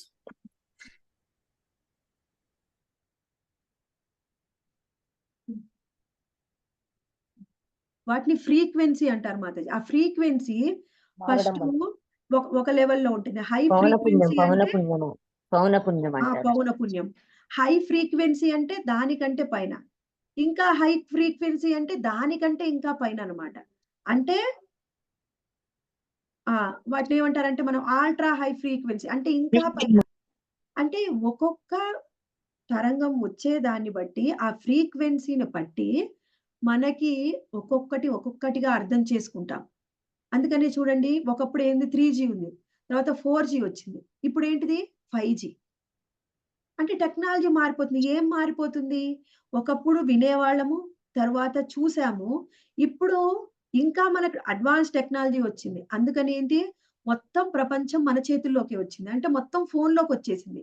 కారణము ఇదంతా కూడా ఫ్రీక్వెన్సీయే. ఇప్పుడు మనము ఆహ్, మనకంటే ఉన్నత జీవులున్నారు. వేరే గ్రహాల్లో మనకంటే కూడా ఉన్నత జీవులున్నారు. ఆ ఉన్నత జీవులేమిటి? మనకంటే ఎక్కువ అడ్వాన్స్ టెక్నాలజీ ఉంది. అంటే మొత్తము ఆకాశంలోనే ఉంది. మొత్తం ఈ సృష్టిలోనే భగవంతుడు ఇచ్చాడు. దాన్ని వాళ్ళు ఎక్కువగా అర్థం చేసుకొని, వాళ్ళ తెలివితోని ఎక్కువగా ఉపయోగించుకుంటున్నారు. అందుకనే వాళ్ళు మనకంటే ఎక్కువ అడ్వాన్స్ టెక్నాలజీ ఉపయోగిస్తున్నారు కాబట్టి వాళ్ళు మనకంటే ఉన్నతులుగా ఉన్నారు. మనమేమిటి ఎక్కడికైనా వెళ్ళాలంటే ఫ్లైట్‌లో వెళ్ళగలం కొంత దూరము. ఇంకా మనం వేరే గ్రహానికి వెళ్ళాలంటే రాకెట్స్‌లో వెళ్ళగలం. కానీ మనం అనేక సార్లు చూస్తాం ఫ్లయింగ్ సాసర్‌లొస్తున్నాయని. అంటే వాళ్ళు ఈజీగా ఒక గ్రహం నుంచి ఇంకో గ్రహంకొచ్చేస్తున్నారు. వాళ్ళు ఇంకా అడ్వాన్స్ టెక్నాలజీ యూజ్ చేస్తున్నారు. మనమేం చేస్తున్నాము? ఈ అడ్వాన్స్ టెక్నాలజీని యూజ్ చేసుకుంటూ, ఈ సృష్టిలో ఉన్నది ప్రతీదీ యూజ్ చేసుకుంటూ, అసలు ఎలా వచ్చింది అనేది మూలాన్ని మర్చిపోతున్నాం. ఈ మూలం ఎక్కడి నుంచి వచ్చింది? భగవంతుడి నుంచి వచ్చింది. ఈ భగవంతుడి నుంచి వచ్చిన ఈ మూలాన్ని అర్థం చేసుకోకుండా, మనమేం చేస్తున్నామంటే, ఈ కొంత మన కొంత తెలివి ఎవరికైతే ఎక్కువ తెలివుందో, ఏదైనా కొత్తది వాళ్ళు కనుక్కున్నారో వాళ్ళు సైన్సే గొప్పది. అసలు భగవంతుడే లేడనుకుంటారు. ఏమీ తెలియని నిరక్షరాస్యుడైన పల్లెటూరులో ఉన్న వాళ్ళు కూడా, పొలం చేసుకునే వాళ్ళు కూడా, వాళ్ళు భగవంతుడిని నమ్ముతారు. కానీ ఎక్కువగా చదువుకున్న వాళ్ళు, పీహెచ్‌డీ చేసిన వాళ్ళు, సైంటిస్ట్‌లయిన వాళ్ళు, వాళ్ళు భగవంతుడిని నమ్మరు. అంటే ఏమిటి? భౌతికమైన జ్ఞానం పెరుగుతున్న కొద్దీ ఆధ్యాత్మికతని వదిలేస్తున్నాం. అసలు మూలం ఆధ్యాత్మికత. ఆధ్యాత్మికత నుంచి భౌతికత్వం వచ్చింది. అది పూర్తిగా మనం వదిలేస్తున్నాం. దీన్నే ఏమంటారంటే ఇప్పుడు ఈ శబ్ద తరంగాలు. ఈ శబ్ద తరంగాలే మన మీద ఎక్కువగా ప్రభావాన్ని చూపిస్తాయి.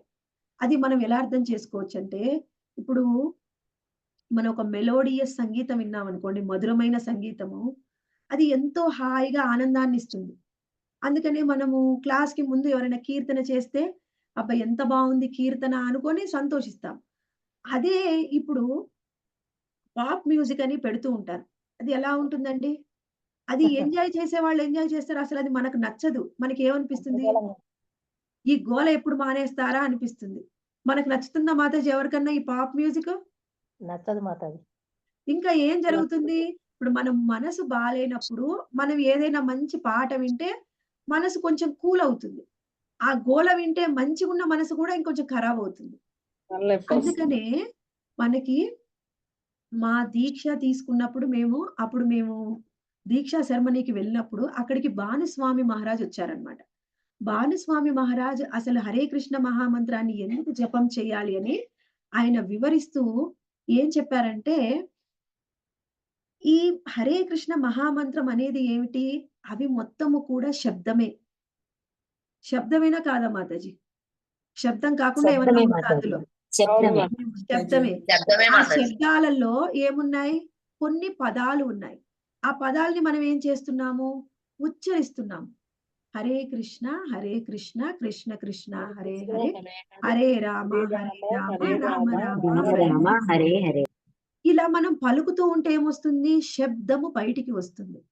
ఈ శబ్ద తరంగాలకి ఎంత శక్తి ఉందంటే, ఎవరైతే వీటిని పలుకుతూ ఉంటారో, ఉచ్చరిస్తూ ఉంటారో, ప్రతీది కూడా మూలమేమిటి? ఇప్పటి వరకు మనం తెలుసుకున్నాం. మూలమేమిటి? అన్నిటికంటే మూలం శబ్దం. ఈ శబ్దాలు అనేవి పూర్తిగా మన మనస్సుని, మన ఇంద్రియాలని మార్చివేస్తాయి. ఇంద్రియాలకి ఉన్నటువంటి కల్మషాలని కూడా తీసివేస్తాయి. అందుకనే మనం చూడండి, మొత్తము సృష్టిలో ముందుగా ఏమొచ్చింది? శబ్దం అంటాం. ఆ శబ్దం ఏమిటి అని చెప్తాం మనము? ఓంకారము అని చెప్తాం. మొట్టమొదటి వచ్చిన శబ్దం ఏమిటి మాతాజీ? ఓంకారం. ఓంకారమే మాతాజీ. ఓంకారమే. అన్నిటికంటే మూలము ఓంకారం అని చెప్తాం. అయితే అలానే ఆ ఓంకారము ఏ విధంగా శబ్దమో, హరే కృష్ణ మహామంత్రం కూడా శబ్దము. ఎవరైతే ఈ పదాలని ఉచ్చరిస్తూ జపం చేస్తారో, పూర్తిగా వాళ్ళ మనసు, బుద్ధి, అహంకారం అన్నీ శుద్ధమైపోతాయి. ఎవరైతే పాప్ మ్యూజిక్ వింటారో వాళ్ళ మనసు, బుద్ధి, అహంకారం కూడా ఇంకా రజోగుణంతో, తమో గుణంతోని ఇంకా కలుషితం అవుతాయి. హరే కృష్ణ మహామంత్రాన్ని జపిస్తే వాళ్ళ మనసు, బుద్ధి, అహంకారం అన్నీ కూడా శుద్ధి చేయబడతాయి. అన్నిటికి కారణము శబ్దము. ఆ శబ్దము ఆకాశం నుంచి వచ్చింది. ఆ ఆకాశంలో ప్రతీది కూడా ఉంది సూక్ష్మ రూపంలో. అది మనము స్థూల రూపంలో తరువాత అర్థం చేసుకుంటాం. అది ఇది చెప్పింది ఈ శ్లోకం యొక్క మీనింగ్ అది మాతాజీ. ఇక్కడ చూడండి, సూక్ష్మ రూపము నుండి వ్యక్తమగునో చక్కగా వివరించినందున ఈ శ్లోకము విజ్ఞాన పరిశోధనకు గొప్ప ఆధారము కాగలదు.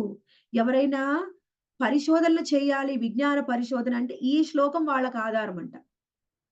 ప్రతీది కూడా ఆకాశంలోనే ఉంది. అక్కడి నుంచే ప్రతీది కూడా రూపాన్ని తీసుకొని మన ముందు వ్యక్తమవుతుంది. అర్థమైందా మాతాజీ? నెక్స్ట్ 35వ శ్లోకానికి పోదాం. ఇక్కడ ఏం చెప్తున్నారంటే, జనని మాతాజీ చదవండి. హరే కృష్ణ. కాలగతిలో సూక్ష్మ రూపములు స్థూల రూపములుగా మార్పు చెందినప్పుడు మాతాజీ హరే అవి కృష్ణ. మీరు తప్పు చదువుతున్నారు, నేను చదువుతాను మాతాజీ. శబ్ద తన్మాత్ర రూపమగు ఆకాశము నుండి కాలగతిని అనుసరించి మరి ఒక మార్పు జరిగి స్పర్శ ఉత్పన్నమగును. దాని నుండి వాయువు మరియు త్వగ్గింద్రియము ఉద్భవించెను. ఇక్కడ అర్థం చేసుకోండి మాతాజీ. ఇప్పటి వరకు మనం ఏం తెలుసుకున్నాం? డీటెయిల్స్ లో శబ్దమే వచ్చింది. ఆ శబ్దం అనేది ఒక తన్మాత్ర, అది సూక్ష్మమైనది. ఆ సూక్ష్మమైన దాని నుంచి స్థూలమైన ఆకాశము వచ్చింది. ఆ ఆకాశం ఏర్పడిన తర్వాత కొంతకాలం గడిచిన తరువాత కాలం వల్ల మార్పులు జరగడం వల్ల దాని నుంచి స్పర్శ అనేది ఉత్పన్నమైంది. ఈ స్పర్శ ఏమిటి? ఇది కూడా సూక్ష్మమైనది. ఈ సూక్ష్మమైన స్పర్శ నుంచి స్థూలమైన వాయువు అనేది ఏర్పడింది. ఈ స్థూలమైన వాయువు నుంచి మనకి తగ్వింద్రియము అంటే చర్మము అనేది ఏర్పడింది. సూక్ష్మంలోంచే స్థూలం వచ్చింది. ఫస్ట్ శబ్దం వచ్చింది, అది సూక్ష్మమైంది. దాని నుంచి ఆకాశం వచ్చింది, అది స్థూలమైనది. దాని నుంచి ఏమొచ్చింది? స్పర్శ వచ్చింది, అది సూక్ష్మమైనది. దాని నుంచి వాయువు వచ్చింది, అది స్థూలమైనది. దాని నుంచి చర్మం వచ్చింది. ఆ నెక్స్ట్ శ్లోకంలో మనం చూడండి, మనకు 36వ శ్లోకంలో వివరిస్తున్నారు. ఎప్పుడైతే మనకి తగ్గింద్రియం వచ్చింది, చర్మం వచ్చింది కదా, అప్పుడు ఏం తెలుసుకుంటాం మనము? మృదువైనది, కఠినమైనది, శీతలమైనది, వేడి అయినది. మరియు ఇవన్నీ కూడా స్పర్శ యొక్క స్వరూప లక్షణాలు. మన స్పర్శను ఎలా తెలుసుకుంటాం?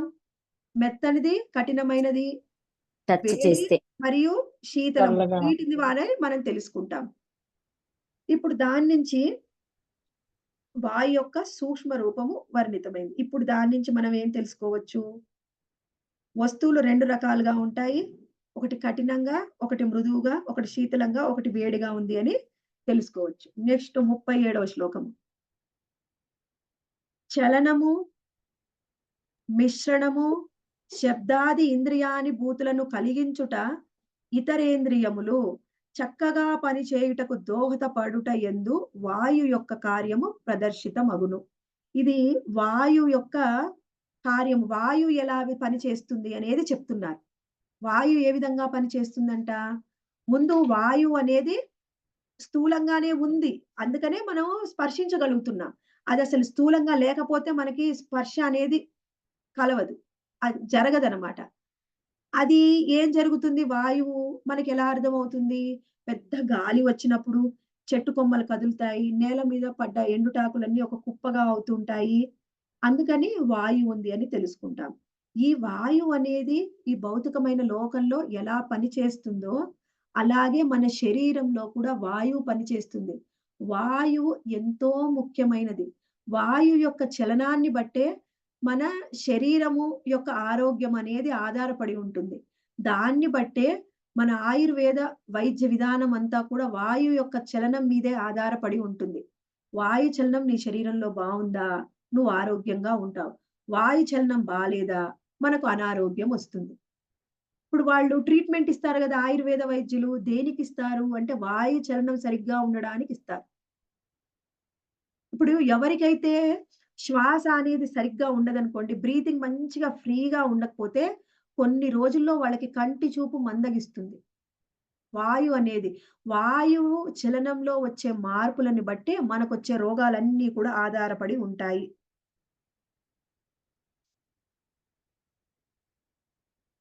ఇప్పుడు ఇదొకటి తెలుసుకున్నాం. ఇంకా వాయువు యొక్క లక్షణం ఏమిటి? ఇప్పుడు నేను మీకు క్లాస్ చెప్తున్నాను. మీరు వింటూ ఉన్నారు. మీకు వినపడాలి అంటే కారణం వాయువే. వాయువు లేకపోతే శబ్దము కూడా ప్రయాణం చెయ్యదు. వాయువు లేకపోతే ఇంకొకటేంటి?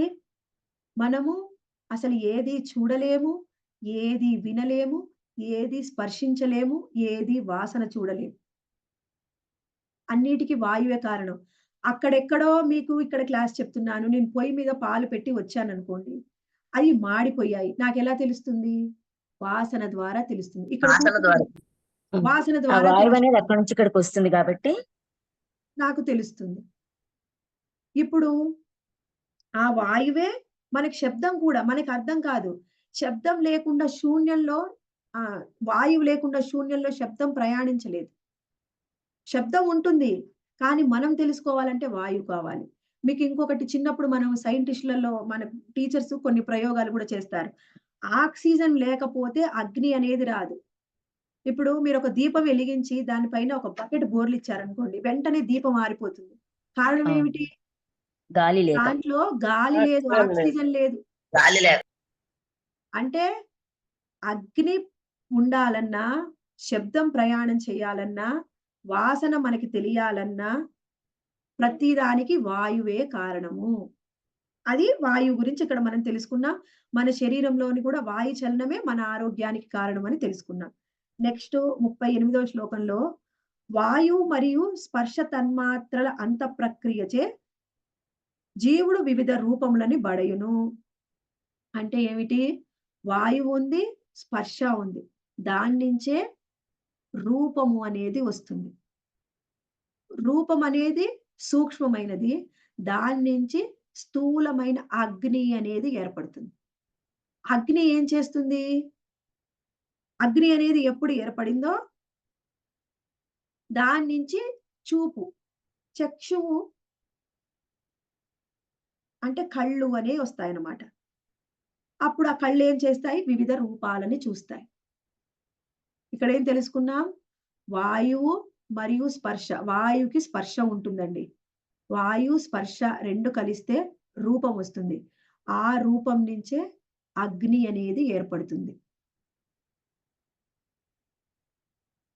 ఓహో! ఇక్కడ అగ్ని అనేది ఉత్పన్నమవుతుంది. తర్వాత చూడండి. అయితే ఇక్కడ రూపం అనేది వచ్చింది కదా! అప్పుడేం చేస్తాము? ఆకృతి, గుణము, వ్యక్తిత్వం అనేది తెలుసుకుంటాము. అగ్ని యొక్క రూపము దాని తేజం ద్వారానే తెలియబడుతుంది. ఇప్పుడు రూపము, అగ్ని 2 కూడా ఏర్పడ్డాయి. రూపాన్ని చూసి ఏం తెలుసుకుంటాము? ఆ మనిషి ఏ విధంగా ఉన్నాడు? ఆ మనిషి గుణగణాలు ఏమిటి? ఆ మనిషి వ్యక్తిత్వం ఏమిటి? అనేది మనం చూసి కొంత తెలుసుకుంటాం. మాట్లాడినప్పుడు ఇంకా డీటెయిల్డ్‌గా తెలుసుకుంటాం. చూడగానే ఏమవుతుంది? ఇప్పుడు నన్ను చూసారనుకోండి. నేను మీకు నీట్‌గా రెడీ అయ్యి మీ ముందు కూర్చున్నాను కాబట్టి నీట్‌గా కనిపిస్తున్నాను. ఒకవేళ ఎప్పుడన్నా మీరు మా ఇంటికొచ్చారనుకోండి, అప్పుడు నేను స్నానం చేయలేదనుకోండి మీకేమనిపిస్తుంది? అంటే నన్ను చూడగానే మీరొక అంచనాకొస్తారు. అంటే ఈ మాతాజీ పొద్దున్నే లేచి స్నానం చెయ్యదన్నమాట. మీరు నాతో మాట్లాడారా? మాట్లాడలేదు. జస్ట్ చూసారంతే. చూడగానే నా గుణగణాలు చెప్పేశారు. నా వ్యక్తిత్వం చెప్పేశారు. అంటే చూడడం వల్ల కూడా మనం కొంత చెప్పవచ్చు అనేది మనం తెలుసుకోవాలి. అయితే మనం చూపు ద్వారా రూపం నుంచి ఏమొస్తుంది? అగ్ని వస్తుందని చెప్పుకున్నాం కదా! అగ్నిని ఎలా తెలుసుకుంటాము? దాని తేజస్సు ద్వారా తెలుసుకుంటాం. చిన్న దీపం అనుకోండి, కొంచెం తేజమే ఉంటుంది. ఇంకా కొంచెం ఇంత కొంచెం పెద్ద దీపం పెట్టారు. పెద్ద ఒత్తేసి పెద్దగా ఉంటుంది. 4 కర్రలేసి మంట పెట్టారు. ఇంకా పెద్దమైన అగ్ని. ఎక్కడైనా తగలబడుతుంది. ఇంకా పెద్ద అగ్ని. దాన్ని అగ్ని యొక్క సైజుని బట్టి దాని తేజస్సు అనేది ఉంటుంది. అగ్ని సైజు మారిన కొద్దీ దాని తేజస్సు కూడా మారుతుంది. అదే ఇక్కడ చెప్పారన్నమాట. ఆ తరువాత అగ్ని ఏం చేస్తుంది? అగ్ని ఉంది. అగ్ని ఏం చేస్తుంది అనేది 40 శ్లోకంలో చెప్తున్నారు. ఎప్పుడైతే అగ్నిని ఎలా తెలుసుకుంటాము? అగ్ని వల్ల ఫస్ట్ వెలుగొస్తుంది. మనం ఏదైనా చూడగలము. అగ్ని ఏం చేస్తుంది? పదార్థాన్ని ఉడికిస్తుంది. ఇంకేం చేస్తుంది అగ్ని? మన పొట్టలో ఉదరంలో అగ్ని ఉంటే మనకు అరుగుతుంది. పచనం చేస్తుంది. జీర్ణం అవుతుంది. జీర్ణమవుతుంది. ఇంకేం చేస్తుంది అగ్ని?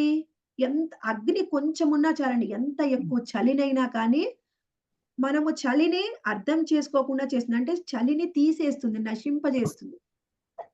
అందుకే సంక్రాంతిలో ఏం చేస్తాం? భోగి మంటలేసుకుంటాం. చలి తగ్గాలని. కానీ ఫారిన్ కంట్రీస్‌లో ఏం చేస్తారు? చలి ప్రదేశాల్లో వాళ్ళు ఒక రూమ్‌లో మంట వేసుకుంటారు. చలి తగ్గడం కోసం. అంటే ఎక్కడ అగ్ని ఉంటుందో అక్కడ చలి అనేది తగ్గిపోతుంది. ఇంకేం చేస్తుంది అగ్ని? మీరు మంట పెట్టారు. ఒక గిన్నెలో నీళ్లు వేసి మంట పెట్టారు. అటేం ఆవిరి. చేస్తాయి అన్నీ ఇరిగిపోతాయి. అంటే బాయిల్ అగ్నికి బాయిల్డ్ అయ్యి అన్నీ ఇరిగిపోతాయి. ఇరిగిపోవడం అంటే ఆవిరైపోతుంది. ఆవిరైపోతాయి. అంటే అగ్నికి ఇరిగింపజేసే శక్తి ఉంది. ఇంకా అగ్నికి ఏం శక్తి ఉంది? ఆకలిని మరియు దప్పికని కూడా కలిగిస్తుంది. మనకు ఆకలి కావాలి అంటే మన లోపల ఉన్న జఠరాగ్నే కారణము. అందుకని జఠరాగ్ని ఎక్కడి నుంచి వస్తుంది? మన మనసులో జఠరాగ్ని కలగాలి అంటే పిత్తాశయంలో రసాలు ఊరడం వలన మనకి ఆకలి అనేది వస్తుంది. అది ఒక రకమైన అగ్ని. ఎవరికైనా ఆకలి సరిగ్గా లేదు అంటే వాళ్ళ జఠరాగ్ని సరిగ్గా లేదు. అప్పుడేం చేయాలి? ఆయుర్వేద వైద్యుడు ఏం చేస్తాడు? వాళ్ళ లోపల జఠరాగ్ని పెరగడానికి, పిత్తాశయంలో రసాలు ఊరడానికి మందులు ఇస్తాడనమాట. అర్థమైందా మాతాజీ? అగ్ని యొక్క లక్షణం అర్థమైందా ఇప్పటి వరకు? తరువాత మాతాజీ. 41లో ఏం చెప్తున్నారు? అగ్నికి ఏముంటుంది? అగ్నికి రూపం కూడా ఉంటుంది. అగ్ని మరియు రూపము కలిసిపోవడం వలన దాని యొక్క అంతఃప్రక్రియ వలన రస తన్మాత్ర దైవ చోదితంగా అంటే భగవంతుడి వలన రస తన్మాత్ర ఉద్భవించును. రసము అనేది ఏమిటి? అది సూక్ష్మమైనది. దాని నుంచి రస తన్మాత్ర నుంచి జలము ఉత్పన్నమవుతుంది. రసం నుంచి జలం వస్తుంది. అప్పుడు ఈ రసము, జలము ఎప్పుడు వచ్చాయో అప్పుడు నాలిక అనేది ఏర్పడుతుంది. ఆ జలాన్ని టేస్ట్ చేసేది మనం దేనితోని? నాలుకతోని. నాలుక అనేది ఒక ఉపకరణమే. ముఖ్యమైనది జలము, రసము. ఆ రసాన్ని మనం అర్థం చేసుకోవడానికి నాలుకను ఉపయోగిస్తాం. అర్థమైందా మాతాజీ ఇక్కడ? అగ్ని నుంచి, రూపం నుంచి రసం అనే తన్మాత్ర వచ్చింది. రసం నుంచి జలం వచ్చింది. అయి 2 వచ్చాయి కాబట్టి వాటిని అర్థం చేసుకోవడానికి రసాన్ని అర్థం చేసుకునే నాలుక వచ్చింది. నెక్స్ట్ చూడండి 42వ శ్లోకంలో. ఎప్పుడైతే ఇది వేరే పదార్థాలతో కలిస్తేనే ఫస్టు ఈ రసం అనేది ఉంది. వేరే వేరే పదార్థాలతో కలిసినప్పుడు ఆహ్, అది ఏమిటి ఆ రసము? కొన్ని రకాల రుచుల్లో మారిపోతుంది. అదేమిటిది? వగరు, తీపి, చేదు, కటువు, పులుపు, ఉప్పు అని పలు రకాలుగా ఉంటుంది. రసము ఇతర పదార్థాల్లో కలవడం వలన ఈ 6 రకాల రుచులు అనేవి ఏర్పడ్డాయి. దాని నుంచి ఇంకిక్కడ ఇప్పుడు రసం గురించి ఇక్కడ చెప్పాడు. తరువాత జలం గురించి చెప్తున్నాడు 43వ శ్లోకంలో. ఏం చెప్తున్నారు ఇందులో? జలం ఏం చేస్తుందంట? ఇతర పదార్థాలని తడుపుతుంది. జలం యొక్క లక్షణం ఏమిటి? అన్నిటిని తడిపేస్తుంది. దేని మీద జలం పోస్తే అది తడిచిపోతుంది. ఏయైనా మిశ్రమాలు ఉంటే వాటిని ముద్దగా చేస్తుంది. ఎన్ని రకాల మిశ్రమాలున్నా వాటిని ముద్దగా చేస్తుంది జలము.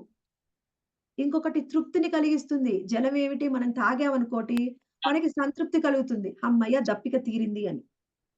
ప్రాణాన్ని నిలుపుతుంది. మనం కొన్ని సార్లు ఏమీ లేకపోయినా నీళ్లు తాగితే ప్రాణం నిలుస్తుందనమాట.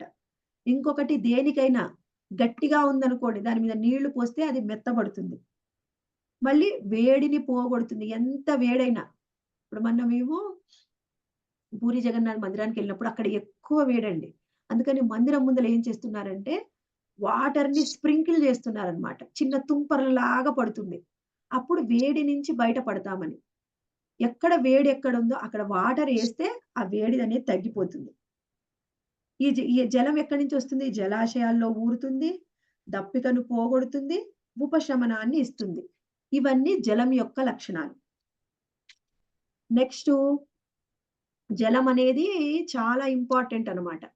ఎందుకంటే అన్ని మూలకాలు వేరువేరుగా ఉన్నప్పటికీ వాటన్నిటిని కలపగలిగే శక్తి జలానికి ఉంటుంది. అందుకనే ఇప్పుడు చూడండి మనము ఒక ఇల్లు కట్టాలంటే ఏం చేయాలి? మట్టి ఉంది. ఆ! అగ్ని ఉంది. నీరు ఉంది. అన్ని వేరు వేరుగా ఉన్నాయి.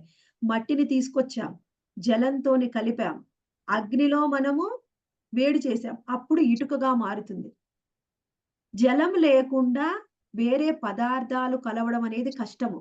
అందుకని ఈ అన్నిటిలో కూడా పంచమహాభూతాలన్నిటిలో కూడా జలం అనేది ముఖ్యమైనది. మిగిలిన అన్నిటిని కలిపి ఉంచగలిగే శక్తి జలానికి ఉంది. జలం ముఖ్యమైనదని తెలుసుకున్నాం. నెక్స్ట్ 44వ శ్లోకంలో రసతన్మాత్రతో జలము యొక్క అంతఃప్రక్రియ వలన గంధ తన్మాత్ర ఉత్పన్నమగును. రసము, జలము, రసము, జలము, రసం నుంచి జలం వచ్చిందని చెప్పుకున్నాం. ఈ 2 కలిసిపోవడం వల్ల ఏమొస్తుంది? గంధం అనే గంధం. తన్మాత్ర వస్తుంది. గంధము అంటే వాసన. అది సూక్ష్మమైనది.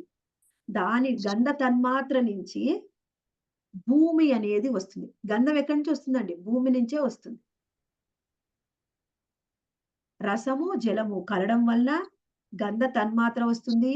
దాని నుంచి పృథ్వీ అనేది వస్తుంది. ఆ పృథ్వీ అనేది ఎప్పుడొస్తుందో అక్కడి నుంచి వాసన పీల్చే యొక్క ఇంద్రియము, ఘ్రాణేంద్రియము వస్తుంది. ముక్కు. ముక్కు రావడం వల్లే మనం ఇవన్నీ పీల్చుకొని అర్థం చేసుకుంటాం. అయితే అనేక రకాల గంధాలని గురించి ఇక్కడ వివరిస్తున్నారు. ఇప్పుడు గంధం వచ్చింది. గంధం నుంచి పృథ్వీ వచ్చింది. అయితే ఇక్కడ మనకి వివరిస్తున్నారు అనేక రకాల గంధాలు అంటే వాసనలు. అవి ఏమిటంట? మిశ్ర గంధము, దుర్గంధము, సుగంధము, శాంతగంధము, ఉగ్రగంధము, ఆమ్లగంధము. 6 రకాల గంధాలు చెప్పారు. మిశ్రమ గంధము దేని నుంచి వస్తుంది? ఇప్పుడు మనము వంట చేసామనుకోండి, అన్ని రకాల పదార్థాలతో వంట చేసినప్పుడు అందులో ఇంగు వేస్తాం, అన్ని రకాలు వేస్తాం. ఆ వంట పదార్థాలని మనం మిశ్రమ గంధము అంటాం. అందులో మిశ్రమ గంధం వస్తుంది. దుర్గంధము అంటే ప్లేస్ ఎక్కడైనా నీట్‌గా లేకపోతే అక్కడ దుర్గంధం వస్తుంది. సుగంధము గంధం నుంచి, కర్పూరం నుంచి మనకి సుగంధం వస్తుంది. శాంతగంధము మళ్ళంటే అది ఏదైనా ప్లెజెంట్‌గా ఉందన్నమాట ఆ గంధము. ఇంకొకటి ఉగ్రగంధము. ఉల్లి, వెల్లుల్లి నుంచి ఉగ్రగంధం వస్తుంది. ఆ తరువాత ఆమ్లగంధము. చింతపండు నుంచి పుల్లటి వాసన. మరేదైనా పులిసిపోయినప్పుడు కూడా మనకి పుల్లటి వాసన అనేది వస్తుంది. ఇవన్నీ కూడా వస్తాయి. కానీ మూల గంధం ఏమిటి? భూమి నుంచే వచ్చే గంధము మూల గంధం. ఈ భూమిలో నుంచే ఎన్నో పదార్థాలు పండడం వలన ఒక్కొక్క పదార్థం నుంచి ఒక్కొక్క వాసన వస్తుంది. కానీ మూల గంధం భూమి నుంచి వచ్చే గంధం. అందుకని ఎన్ని రకాల వాసనలైనా ఉండనివ్వండి. మనకి వర్షం పడినప్పుడు మట్టి నుంచి వచ్చే వాసన అందరికీ నచ్చుతుంది. కారణం అదే మూల గంధము. మూలం. నెక్స్ట్ 46వ శ్లోకంలో మనము ఎప్పుడైతే ఇవన్నీ ఏర్పడ్డాయో వాటి నుంచి మనము భగవంతుడి ప్రతిమల్ని తయారు చేస్తాం. భూమి ఉంటేనే కదండీ! భూమిలో, మట్టిలో మనము జలం కలపడం వల్ల భగవంతుడి ప్రతిమని మనము తయారు చేయవచ్చు. అందుకని భూమిలో ఎన్నో రకాల గుణాలు ఉన్నాయన్నమాట.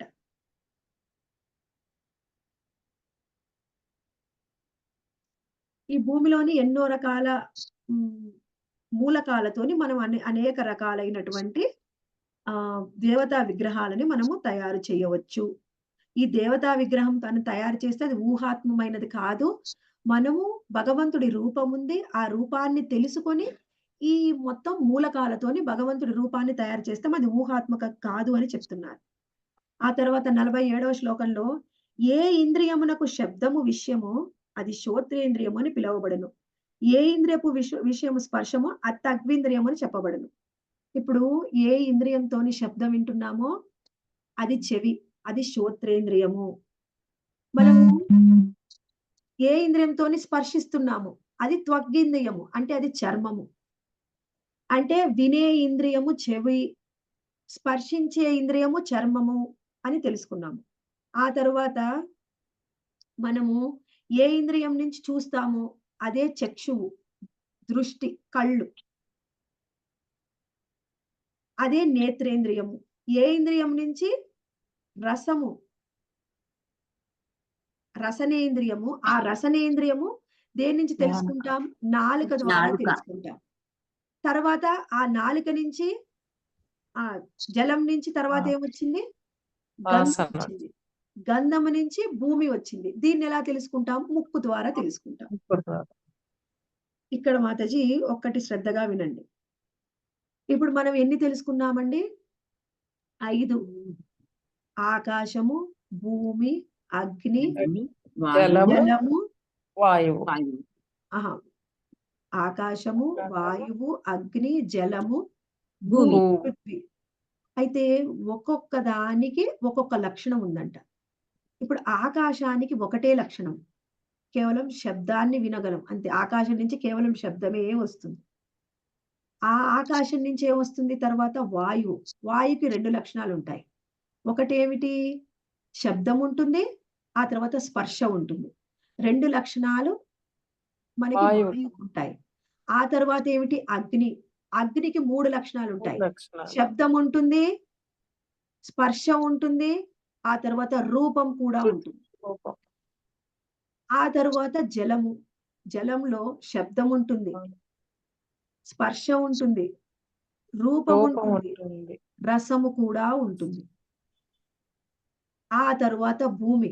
భూమికి శబ్దము, మళ్ళీ ఆ తర్వాత స్పర్శ, రూపము, రూపము, రసము, రసము, గంధము. గంధము.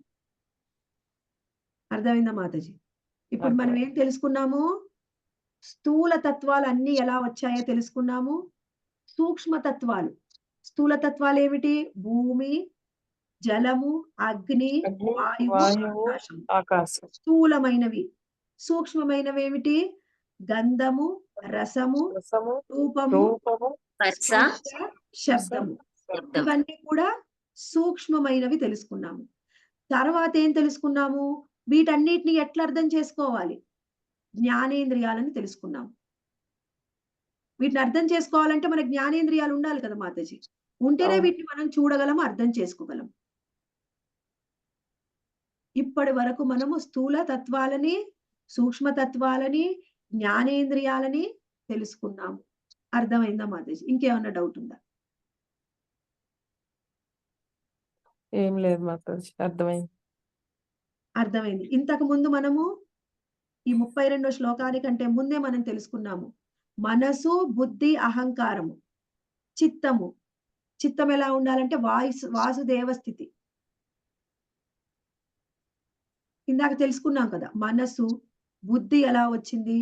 మనసు ఎలా వచ్చింది? మనసుకు అధిష్టాన దేవత ఎవరు? అనిరుద్ధుడు. బుద్ధికేమో ప్రద్యుమ్నుడు. మిథ్యాహంకారానికి ఎవరు? సంకర్షణుడు అని తెలుసుకున్నాం. అంటే అంతఃకరణలు కూడా తెలుసుకున్నాం. అర్థమైందా మాతాజీస్? హరే కృష్ణ మాతాజీ. చిత్తము అంటే ఇంట్రెస్ట్ కదా మాతాజీ? ఇంట్రెస్ట్ చిత్తము అంటే చైతన్యము, కాన్షియస్నెస్. కాన్షియస్నెస్. చిత్తము, చైతన్యం మనలో ఉంటేనే మనం ఉంటాం, లేకపోతే పోతాం. ఎస్ మాతాజీ. చైతన్యము అంటే మనం ఏం చైతన్యంలో ఉన్నాం? నేను కృష్ణ చైతన్యంలో ఉన్నాను. చైతన్యంలో. మన చైతన్యం ఎలా ఉంది? కృష్ణ చైతన్యంలో ఉందా? లేకపోతే సినిమా చైతన్యంలో ఉందా? లేకపోతే స్త్రీ చైతన్యంలో ఉందా? చైతన్యము, కాన్షియస్నెస్ మనం ఇందాక తెలుసుకున్నాం. ఎస్ మాతాజీ. థ్యాంక్స్ ఇప్పటి మాతాజీ. వరకు 24 తత్వాల గురించి మనం అర్థం చేసుకున్నాము, ఎలా వచ్చాయని. అయితే ఇక్కడ చెప్తున్నాడు, ఈ తత్వాలన్నీ తెలుసుకున్నాం కదా! ఇప్పుడు వాటి కలయిక ఎలా జరిగింది? ఆ కలయిక నుంచి విరాట్ పురుషుడు ఎలా వచ్చాడు తెలుసుకుంటున్నాం. ముందుకెళ్దామా మాతాజీ, మాతాజీ ఒకసారి లక్ష్మీదేవి మాతాజీని మ్యూట్ చేసుకోమనరా? కుయ్ కుయ్ అని వస్తుంది పద్దాక.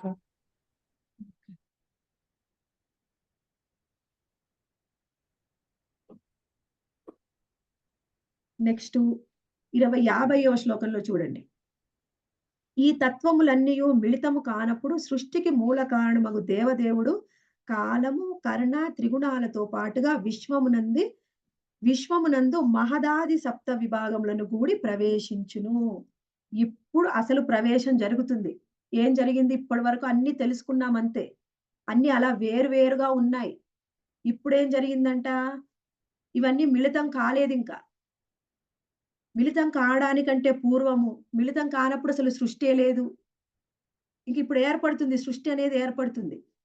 సృష్టికి మూల కారణము దేవదేవుడు.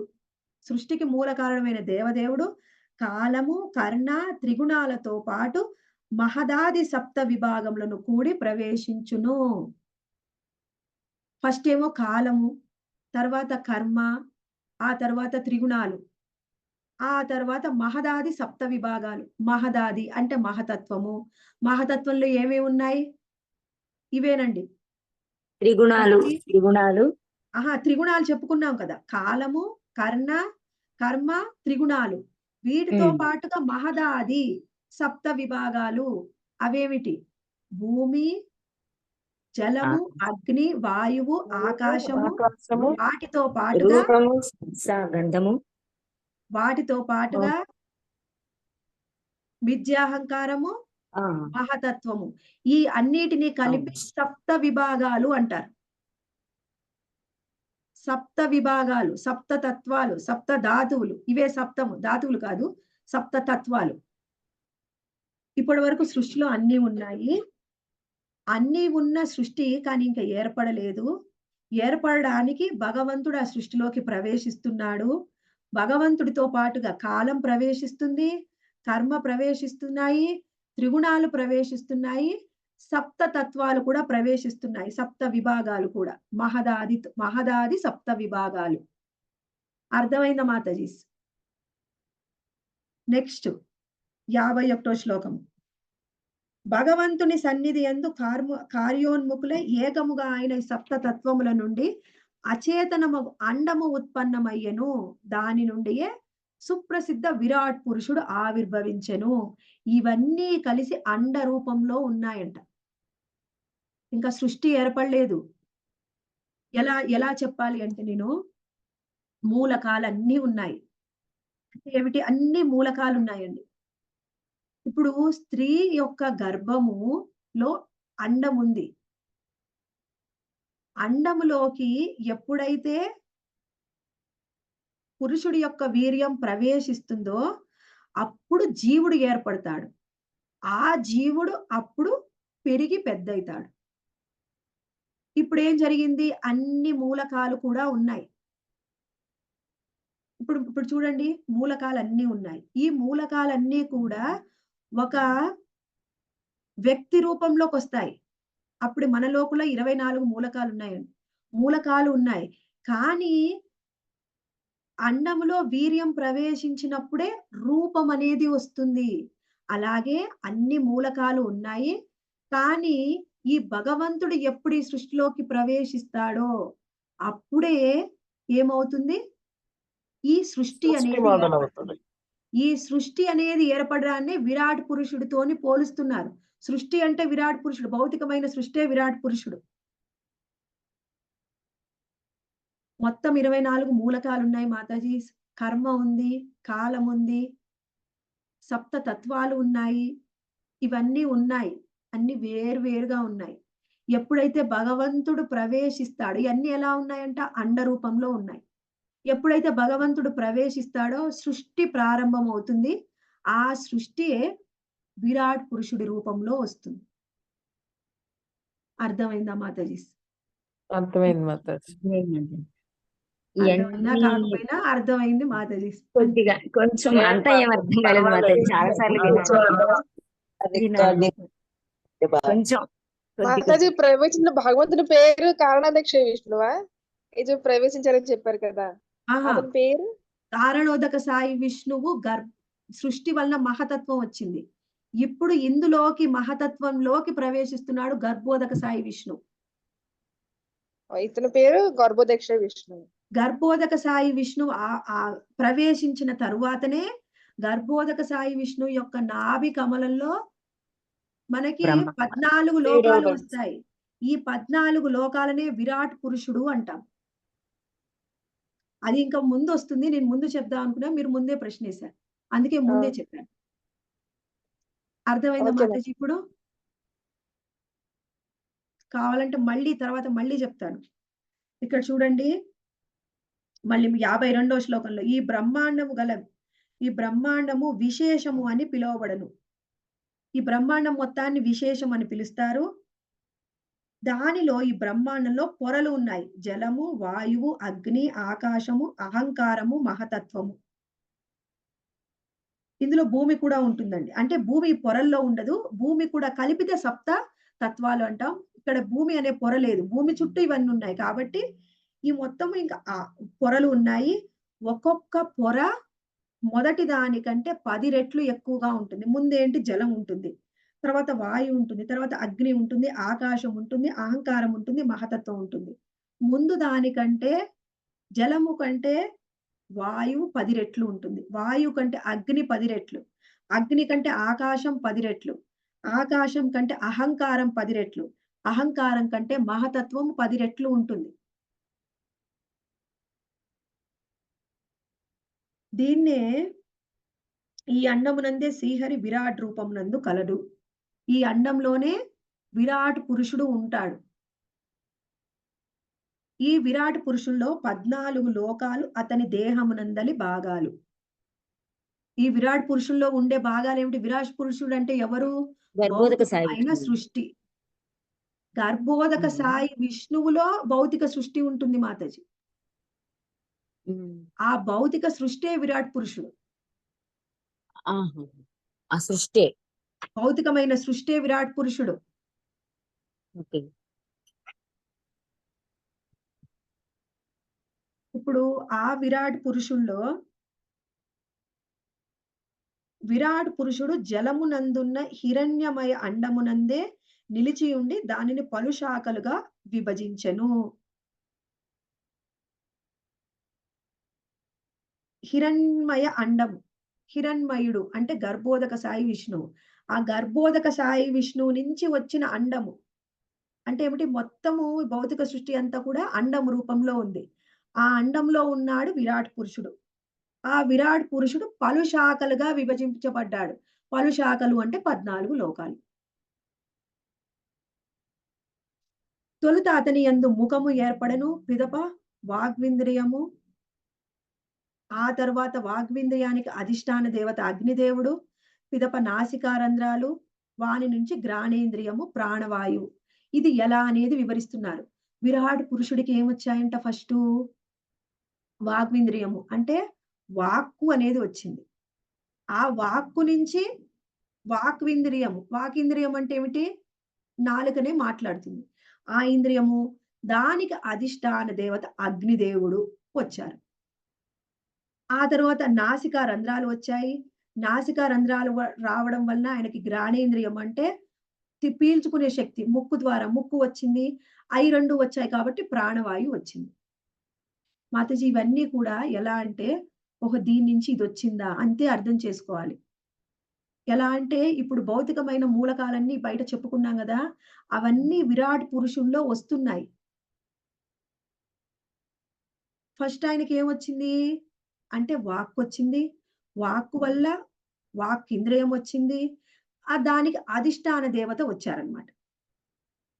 అధిష్టాన దేవత వచ్చారు. తర్వాత ఏమొచ్చింది? ఆయన నాసికా రంధ్రాలొచ్చాయి. తర్వాత పీల్చుకునే నాసిక వచ్చేయింది. దానివల్ల ఏమైంది? నాసికా రంధ్రాలు రావడం వల్ల ముక్కు అనేది పూర్తిగా ఒక ఇంద్రియం వచ్చింది. దానివల్ల ప్రాణవాయువు వచ్చింది. ప్రాణవాయువు వచ్చింది కదా! ప్రాణవాయువుకి అధిష్టాన దేవత వాయుదేవుడు ఆవిర్భవించాడు. ఆ తర్వాత విరాట్ రూపాల్లో నేత్రాలు వచ్చాయి. ఈ నేత్రాలు వచ్చినాయి కాబట్టి ఏమొచ్చింది?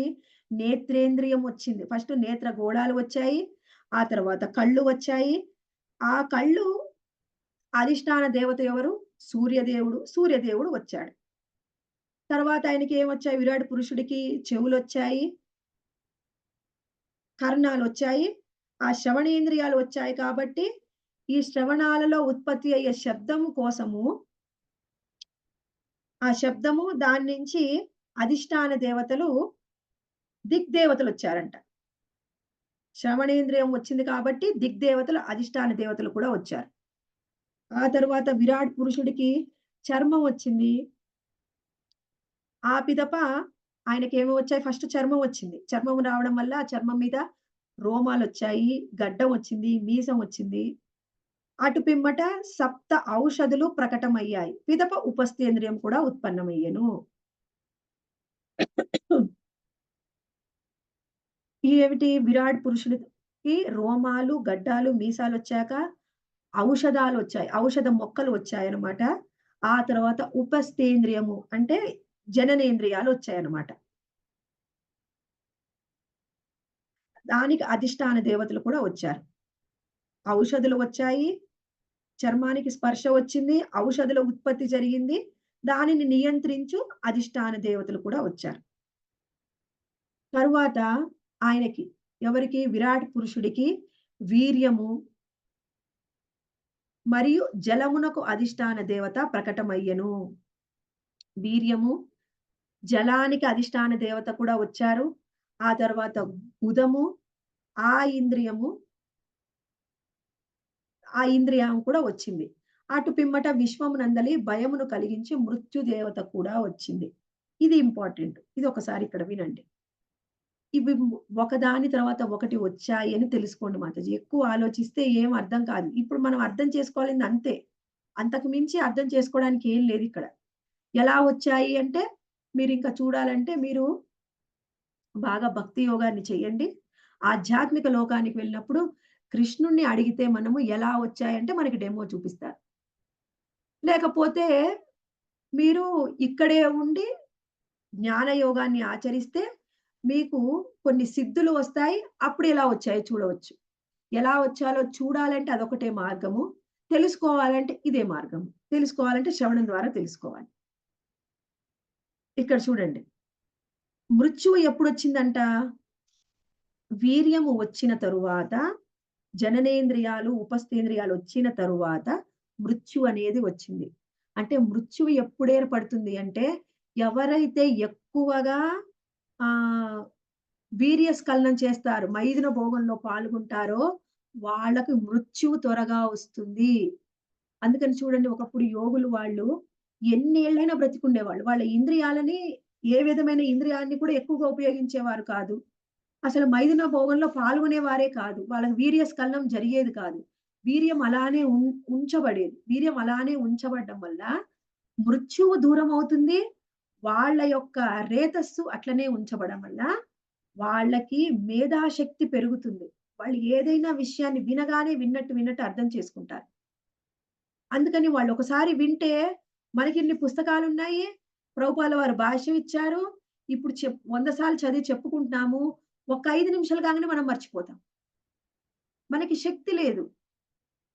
వాళ్ళకి అప్పట్లో శక్తి ఉండేది. కారణం ఏమిటి అంటే ఇదే కారణం అన్నమాట. మనము సాధారణమైన గృహస్థులము, వాళ్ళేమో యోగులు, భక్తి యోగులు, అనేక రకాల యోగులు. ఏ యోగికైనా కానీ ఎన్నో శక్తి సామర్థ్యాలు ఉండేవి. వాళ్ళ అనవసరమైన విషయాల కోసము వాళ్ళ వీర్యాన్ని, రేతస్సుని వేస్ట్ చేసేవాళ్ళు కాదనమాట. ఎవరైతే అందుకని సన్యాసులు చూడండి, మన కృష్ణ కాన్షియస్ లో కూడా ఎంతో బ్రిలియంట్ గా ఉంటారు వాళ్ళు. ఎంత అంటే వాళ్ళే ఎక్కువగా మన క్లాసులు ఇస్తూ ఉంటారు. వాళ్ళే ఎక్కువ వింటాం. సీనియర్స్ వాళ్ళే ఎక్కువగా ఇస్తుంటారు. వాళ్ళు ఎన్నైనా విషయాల్ని గుర్తు పెట్టుకుంటారు. ఎక్కడెక్కడో శ్లోకాల్ని కోట్ చేస్తూ ఉంటారు. కారణము ఇదే అన్నమాట. ఎక్కువగా ఎవరైతే మైథునుల భోగంలో పాల్గొడతారో వాళ్ళు త్వరగా మరణిస్తారు. ఆ విషయాన్ని కూడా ఇక్కడ మనకి చెప్తున్నారు అన్నమాట. తర్వాత 58వ శ్లోకంలో విరాట్ రూపానికి ఇక్కడ కర్మేంద్రియాలు ఎలా వచ్చాయి చెప్తున్నారు చూడండి. 2 హస్తాలు అంటే 2 చేతులు వచ్చాయి. వాటితో పాటు వస్తువులని పట్టుకునే శక్తి వచ్చింది. మళ్ళీ విడిచే శక్తి వచ్చింది. అటు పిమ్మట ఇంద్రుడు ప్రకటమయ్యాడు. తదనంతరము పాదనము వాని వల్ల గతిశక్తి, ఆ పదం విష్ణువు ప్రకటమయ్యాడు. ఇక్కడ ఫస్ట్ ఏం వచ్చాయంటే విరాట్ రూపానికి హస్తాలు వచ్చాయంటే చేతులు వచ్చాయి. వాటితో పాటు పట్టుకునే శక్తి, విడిచే శక్తి వచ్చింది. దానికి అధిష్టాన దేవతలు ఎవరు? ఇంద్రుడు. ఇంద్రుడు వచ్చాడు. ఆ తర్వాత పాదాలు వచ్చాయి. పాదాలకి గతి శక్తి అంటే నడిచే శక్తి వచ్చింది. దానికి అధిష్టాన దేవత ఎవరు అంటే విష్ణువు ప్రకటమయ్యాడు. ఆ తర్వాత విరాట్ రూపంలో నాడులు వచ్చాయి. ఆ నాడుల్లో రక్తం వచ్చింది. రక్తం రావడం వలన నదులు ఏర్పడ్డాయి. పిమ్మట ఇప్పుడు రక్తం అనేది వచ్చింది. నాడులు వచ్చాయి, నాడుల్లో రక్తం వచ్చింది. దాన్ని బట్టి మనం ఏం అర్థం చేసుకోవాలి? ఈ నదులు రూపంలో ఈ నాడుల్ని చెప్తున్నారనమాట. అప్పుడు నదులు అనేవి వచ్చాయన్నమాట. అందుకని ఏం చెప్తారంటే మనకి ఆయుర్వేద వైద్య విధానం ప్రకారం ఎవరికైతే నరాల బలహీనత ఉందో వాళ్ళు నదీ స్నానం చేయాలి. ఎక్కువగా నదీ స్నానం చేస్తే వాళ్ళకి నరాల బలహీనత పోతుంది. ఆ తదనంతరము క్షుత్పిపాస ఉత్పన్నమైంది. అంటే ఆకలి అనేది వచ్చింది. వాటితో పాటు ఆకలి రావడం వచ్చింది. ఆకలి వలన సముద్రం వచ్చింది. సముద్రం ప్రకటనమైంది. అటు పిమ్మట హృదయం ప్రకటం కాగా దానితో పాటు మనస్సు కూడా ప్రకటమైంది. ఇక్కడ మనకి చూడండి సముద్రం సముద్రము వలననే మనకి ఫస్ట్ ఆకలి దప్పులొచ్చాయి. ఆకలి దప్పుల వల్ల సముద్రం వచ్చింది. ఈ సముద్రంతో తర్వాత హృదయం వచ్చింది. దానితో పాటు మనస్సు కూడా వచ్చింది. ఎవరికొచ్చింది? విరాట్ పురుషుడికి. అందుకనే ఎవరికైతే ఆకలి ఎక్కువగా లేవో, ఆకలి దప్పులు సరిగ్గా లేకపోతే వాళ్ళ హృదయంలో వాళ్ళ ఉదరంలో సరిగ్గా జఠరాగ్ని లేదు. లేదు కాబట్టి ఆకలి దప్పులు లేవు. ఎవరికైతే ఈ డైజెస్టివ్ సిస్టమ్ ప్రాబ్లమ్స్ ఉంటాయో వాళ్ళు సముద్ర స్నానం చేయాలంట. సముద్ర స్నానం చేస్తే వాటి నుంచి త్వరగా బయటపడతారు. ఆ తర్వాత 61వ శ్లోకంలో ఏం చెప్తున్నారండి? మనస్సు పిదప చంద్రుడు ఆవిర్భవించాడు. అంటే మనసుకు అధిష్టాన దేవత చంద్రుడు. తదుపరి బుద్ధి వచ్చింది. బుద్ధికి అధిష్టాన దేవత బ్రహ్మదేవుడు. ఆ తరుపతి మిథ్యాహంకారం వచ్చింది. మిథ్యాహంకారానికి అధిష్టాన దేవత శివుడు. ఆ పిదప చిత్తము వచ్చింది. శివుడు ఆవిర్భం పిదప చిత్తము మరియు దాని అధిష్టాన దేవత కూడా ప్రకటమయ్యెను. ఇక్కడి వరకు మనము తెలుసుకున్నాం. ఆ తరువాత మనకి 62వ శ్లోకంలో దేవతలు మరియు ఇంద్రియాల అధిష్టాతలు ఆ విధముగా ప్రకటమై తమ ఆవిర్భావకు మూలమును మేల్కొల్పగోలిరి. ఇవన్నీ కూడా వచ్చాయి. విరాట్ పురుషుల్లో ఇవన్నీ వచ్చేసాయి. ఏమేమి వచ్చాయి? ఇక్కడ చూడండి. దేవతలు, ఇంద్రియాలు మరియు వాటి అధిష్టాతలు కూడా వచ్చారు. వచ్చిన తర్వాత విరాట్ పురుషుల్లో ఆయన మేల్కొనలేదు. అన్ని బాడీ పార్ట్స్ వచ్చేసాయి. కానీ ఆయన మేల్కొనలేదంట. యోగ నిద్రలోనే ఇంకా ఉన్నారు. కానీ తత్కారణముగా వాళ్ళు మేల్కొల్పాలి అని చూశారు. ఇవన్నీ వచ్చాయి కదా! ఆయన విరాట్ పురుషుణ్ణి మేల్కొల్పాలని చూశారు. కానీ వాళ్ళకి అది సాధ్యం కాలేదు.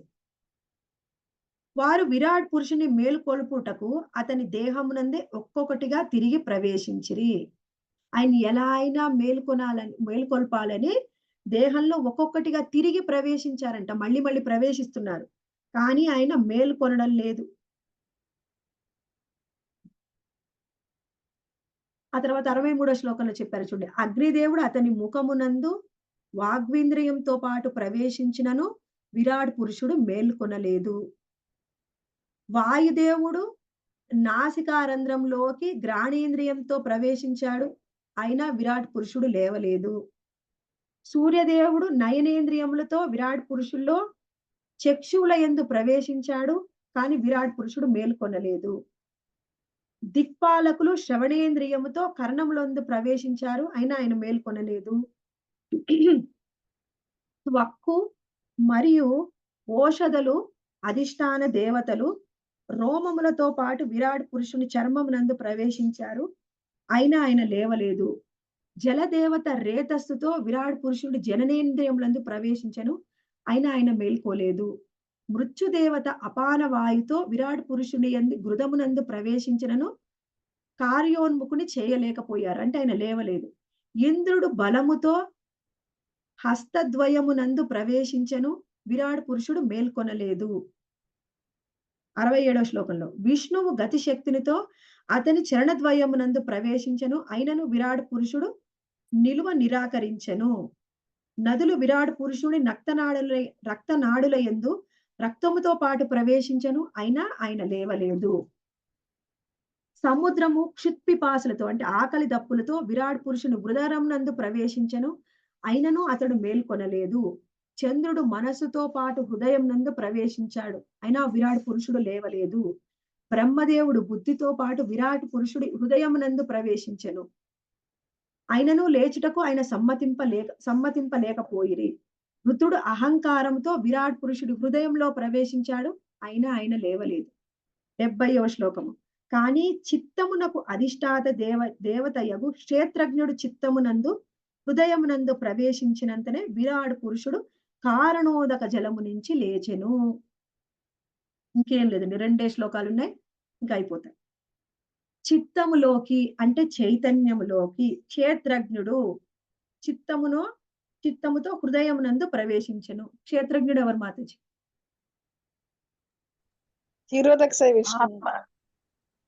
ఆత్మ ఆత్మ ఆత్మ ఆత్మ పరమాత్మ. పరమాత్మ. ఆత్మ పరమాత్మ ఎప్పుడు ప్రవేశించారో ఆయన చిత్తంలోకి చైతన్యంలోకి, అప్పుడు విరాట్ పురుషుడు అప్పుడు కారణోదకముల నుంచి లేచెను. అప్పుడు ఆయన లేచాడంట. అప్పటి వరకు పడుకొని ఉన్నాడు. ఆత్మ పరమాత్మ ఉంటేనే మనలో చైతన్యము, అప్పుడే మనం కూడా లేస్తాము. ఎన్ని ఉన్నప్పటికీ అన్నీ ఉంటాయి. ఇప్పుడు మనలోంచి ఆత్మ పరమాత్మ బయటికి వెళ్ళిపోయారనుకోండి, ఇప్పుడు చెప్పుకున్నాయన్ని మనలో ఉంటాయా ఉండవా? నాడులు ఉంటాయి, అందులో రక్తం ఉంటుంది, అన్ని ఉంటుందా ఉండదా మాతాజీ? ఉంటాయి మాతాజీ, అన్ని ఉంటాయి. అన్ని ఉంటాయి, కానీ ఆత్మ పరమాత్మ ఉండదు. అందుకని చైతన్యం. ఎప్పుడు ఆత్మ పరమాత్మ ప్రవేశిస్తాయి అప్పుడు చైతన్యం వస్తుంది, అప్పుడు మనం లేస్తాం. ఇక్కడ పరమాత్మ రూపంలో ప్రవేశించాడు భగవంతుడు విరాట్ పురుషుడిలోకి. విరాట్ పురుషులోని ప్రతి పరమాణువులోకి కూడా పరమాత్మ ప్రవేశిస్తాడు. పరమాత్మ ఉంటేనే చక్కెర తీయగా ఉంటుంది, గొప్పదనాన్ని కలిగి ఉంటుంది, రాయి గట్టితనాన్ని కలిగి ఉంటుంది. మనిషి నిద్రించినప్పుడు ప్రాణశక్తి, జ్ఞానేంద్రియములు, కర్మేంద్రియాలు, మనసు, బుద్ధి అనేది భౌతిక సంపత్తులు అతన్ని మేల్కొల్పజాలవు. కేవలం పరమాత్ముడు సహాయపడినప్పుడే అతడు మేల్కొనగలడు. మొదటి మనం నిద్రపోయినప్పుడు ఇప్పుడు చెప్పుకునే ప్రాణశక్తి, జ్ఞానేంద్రియాలు, కర్మేంద్రియాలు, మనసు, బుద్ధి అన్ని ఉంటాయా ఉండవా? ఉంటాయి మాతాజీ. నిద్రపోయినప్పుడు ఉంటాయి మాతాజీ. నిద్రపోయినప్పుడు ఉంటాయి, మేల్కొన్నప్పుడు ఉంటాయి. అవి ఉన్నంత మాత్రాన మనం మేల్కొంటామా? లేదు. అవి లేదు మాత. ఎప్పుడు ఉంటాయి. మనం మేల్కొనాలి అంటే మనకు పరమాత్మ సహాయం చేస్తేనే మేల్కొంటాం, పరమాత్మ సహాయం చేస్తేనే నిద్రపోతాం.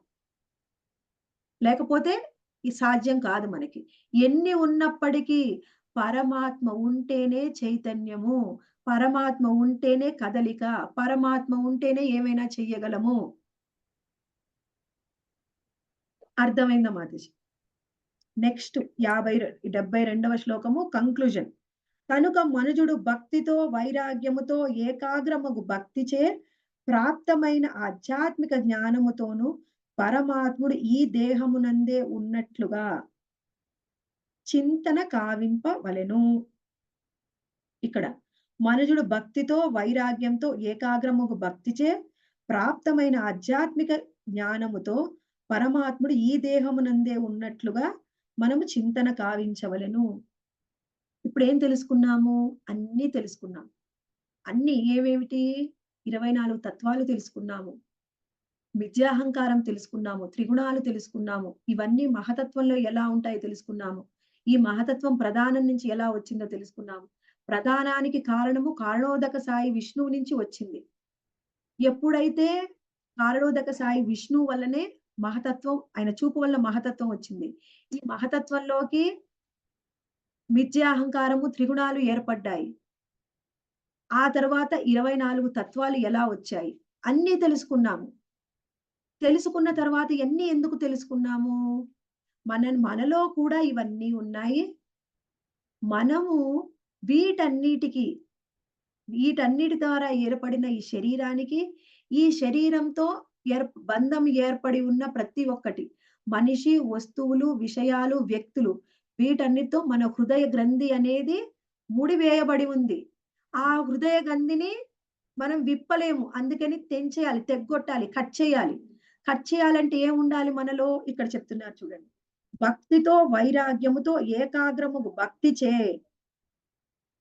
ప్రాప్తమైన ఆధ్యాత్మిక జ్ఞానంతో, ఎప్పుడైతే భక్తి వైరాగ్యము ఉంటుందో వాళ్ళకి ఏకాగ్రమైన మనస్సు ఉంటుంది. భక్తి వైరాగ్యము లేకుండా ఏకాగ్రమైన మనస్సు అనేది రాదు.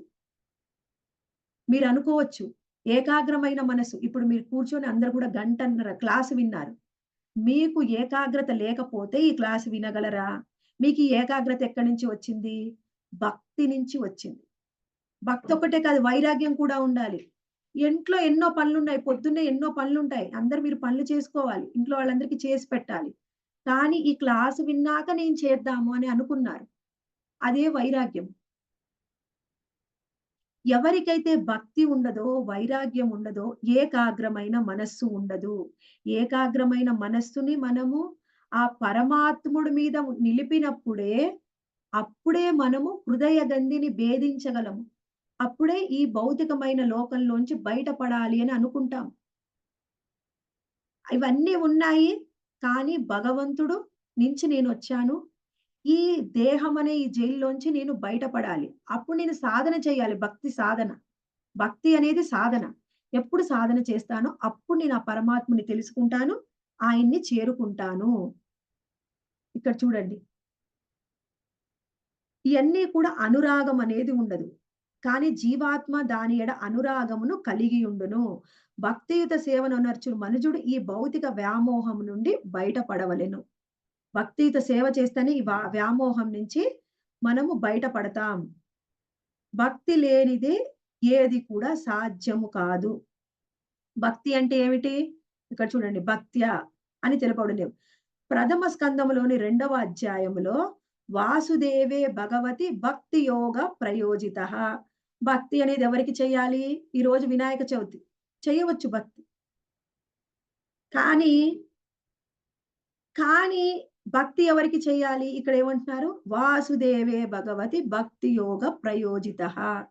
వాసుదేవుడికి భక్తిని ఆచరించడం వలననే మనకి వైరాగ్యం అనేది వస్తుంది. హృదయ గ్రంథి అనేది ఛేదించబడుతుంది. నువ్వు ఏం చేసినా కానీ రాదు. ఏం చేసినా భక్తి వైరాగ్యం లేకపోతే మనసు ఏకాగ్రం అవ్వదు విషయం మీద. మనం ఏకాగ్ర చిత్తంతో ఉండాలి అంటే మనకు వాసుదేవుడి మీదనే మనసుని సంలగ్నం చేయాలి. మనకి చెప్పారు ఇందాక, మనసుని సంలగ్నం చేయాలంటే అనిరుద్ధుడు. బుద్ధిని సంలగ్నం చేయాలంటే ప్రద్యుమ్నుడు. అహంకారాన్ని చేయాలి అంటే సంకర్షణుడు. మనం ఎవరిని పూజించాలి? వాసుదేవుణ్ణి. వాసుదేవే భగవతి భక్తి యోగ ప్రయోజిత. వాసుదేవుడి భక్తి వలననే హృదయ గ్రంథి ఛేదించబడుతుంది. లేకపోతే సాధ్యం కాదు. ఇక్కడ చూడండి. ఇంకా ఇదే సాంఖ్యతత్వము. ఇక్కడ మళ్ళీ వివరిస్తున్నాడు. మనుజుడికి భౌతిక కల్మషము నుండి విడుదలను వైరాగ్యమును కలిగించుటయే సాంఖ్యతత్వపు ప్రయోజనము. శ్రీకృష్ణ భగవానుకి వనర్చడి భక్తి యోగము ద్వారా అది వనకూడగలదు. ఇదే సాంఖ్యతత్వము. ఏమిటి? భౌతిక కల్మషాల నుంచి దూరం అవడము, వైరాగ్యాన్ని పొందడము. ఇదే సాంఖ్యతత్వం యొక్క ప్రయోజనము. భగవానుని, శ్రీకృష్ణ భగవానికి భక్తిని వనర్స్తేనే ఇది సాధ్యమవుతుంది అని చెప్తున్నారు. ఆ తర్వాత మనకి ఇది సాధ్యం కావాలి అంటే భగవంతుని ఎలా తెలుసుకోవాలని 18.15 శ్లోకాలు వివరించారు. అదొక్కటి చదువుకొని మనం ముగిద్దాం. బ్రహ్మభూత ప్రసన్నాత్మ నశోచతి నకాంక్షతి సమసర్వేతు భూతేషు మద్భక్తిం లభతే పరాం. అంటే ఏమంటున్నారు ఇక్కడ చూడండి. ఈ విధంగా దివ్య స్థితి యందు ప్రతిష్ఠితుడైన వాడు శీఘ్రమే పరబ్రహ్మానుభవమును పొంది ఆనందపూర్ణుడగును. దివ్య స్థితిలో నెలకొన్నవాడు శీఘ్రమే పరబ్రహ్మానుభూతిని పొంది ఆనందాన్ని పొందుతాడు. దేని కొరకు శోకించక దేనిని వాంఛింపక అట్టివాడు సర్వజీవుల యందు సమత్వభావమును కలిగి ఉండును. అట్టి స్థితి యందే అతడు నా భక్తియుత సేవను పొందుచున్నాడు. ఈ స్థితిలోకి వచ్చినప్పుడే ఆయన భక్తిలోకి మనం వెళ్ళగలం. ఇది బ్రహ్మభూత ప్రసన్నాత్మ యొక్క స్థితి. ఈ స్థితిలోకి వెళ్ళాలి అంటే మనకు ఉన్నది ఎవరు? ఒకటే ఒక్క భక్తి. వాసుదేవే భగవతి భక్తి యోగ ప్రయోజిత.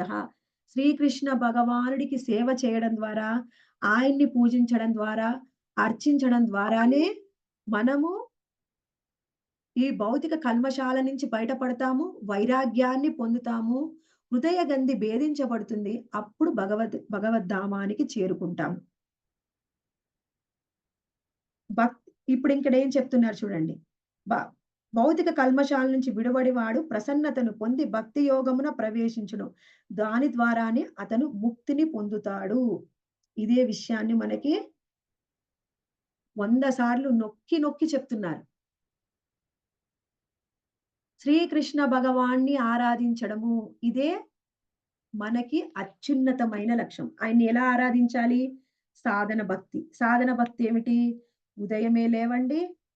వీలైన వాళ్ళు ప్రయత్నం చేయండి. మంగళహారతి చేసి, ఆ తరువాత భగవంతుడి నామజపం చేసి 16 మాలలు, ఆ తర్వాత ప్రతిరోజు ఆయన గురించి మన భగవద్గీత, భాగవతం ఏ క్లాసు ఉంటే అది క్లాసు వినండి. ఇదే సాధన. రోజులో వీలైనంత శాస్త్ర అధ్యయనం చేయండి. ఆ తర్వాత మనం చెప్పే క్లాసులు శ్రీమద్ భాగవతాన్ని, భగవద్గీతని రోజు వినండి. ఇవి ఆచరణలో పెట్టండి. ఎవరికైనా చెప్పడానికి ప్రయత్నం చేయండి. ఇదే సేవ. మీకు తెలిసింది చెప్పడము, లేకపోతే పుస్తకాలని వితరణ చేయడం. ఇదే భక్తియుత సేవ. ఇది మనకు చేతనైనంతగా చేయడమే భక్తియుత సేవ. అప్పుడు మనం ఇలా చేయగా మనలో ఉన్న అనర్థాలు, భౌతిక కర్మశాలు నుంచి బయటపడి మనకు వైరాగ్యం పొందడం వలన అప్పుడు మన సాధనలో మనము పురోగతి చెంది అప్పుడు భగవద్ధామానికి చేరగలం. హరే కృష్ణ మాతాజీస్ అండ్ ప్రభుజీస్. Any questions, comments? మాతాజీ మీరు చెప్తే అర్థం చాలా వినాలి మాతాజీ, బాగా అర్థం చేసుకోవాలనిపిస్తుంది. ఆ సూక్ష్మ తత్వాల నుంచి స్థూల తత్వాలు వస్తాయి అనేది ఈరోజు క్లాస్ లో బాగా తెలుసుకోగలిగాం మాతాజీ. కాకపోతే మన క్లాస్ మాత్రం ఒక 2-3 సార్లు ఉంటే దేని నుంచి ఎలా వచ్చింది అనేది కొంచెం ఇంకా బాగా అర్థమవుతుంది అనిపించింది. చాలా అద్భుతమైన క్లాస్ మాతాజీ. చివరికి భగవంతుడు ఎలా వచ్చారు, అసలు ఆయన ఎలా వచ్చారు, ఇవన్నీ ఏర్పడి తర్వాత అవయవాలు ఏర్పడి అవన్నీ ఎలా, అసలు అబ్బా చాలా అద్భుతమైన క్లాస్ మాతాజీ. ఈరోజు క్లాస్ ఖచ్చితంగా 2-3 సార్లు వింటే కానీ అది అర్థం అవుతుందేమో అనిపిస్తుంది. ఇప్పుడు మాతాజీ ఇప్పుడు విన్నారు గదా! ఇప్పుడు చదవండి 26వ అధ్యాయాన్ని మీరు. అప్పుడు మీకు త్వరగా అర్థమవుతుంది. Mataji thank you Mataji. Mataji morning 7 తత్వాలని చెప్పి పంచమహాభూతాలు మాతాజీ. పంచభూతాలు భూమి, జలము, అగ్ని, వాయువు, ఆకాశము, దానితో పాటుగా మిథ్య అహంకారము, మహతత్వం. ఇంక్లూడ్ అయి ఉన్నాయి మహత్వత్వంలో కదా. అయినా గాని అది కూడా ఒక తత్వంగా చెప్తున్నారు మాతాజీ. ఓకే మాతాజీ.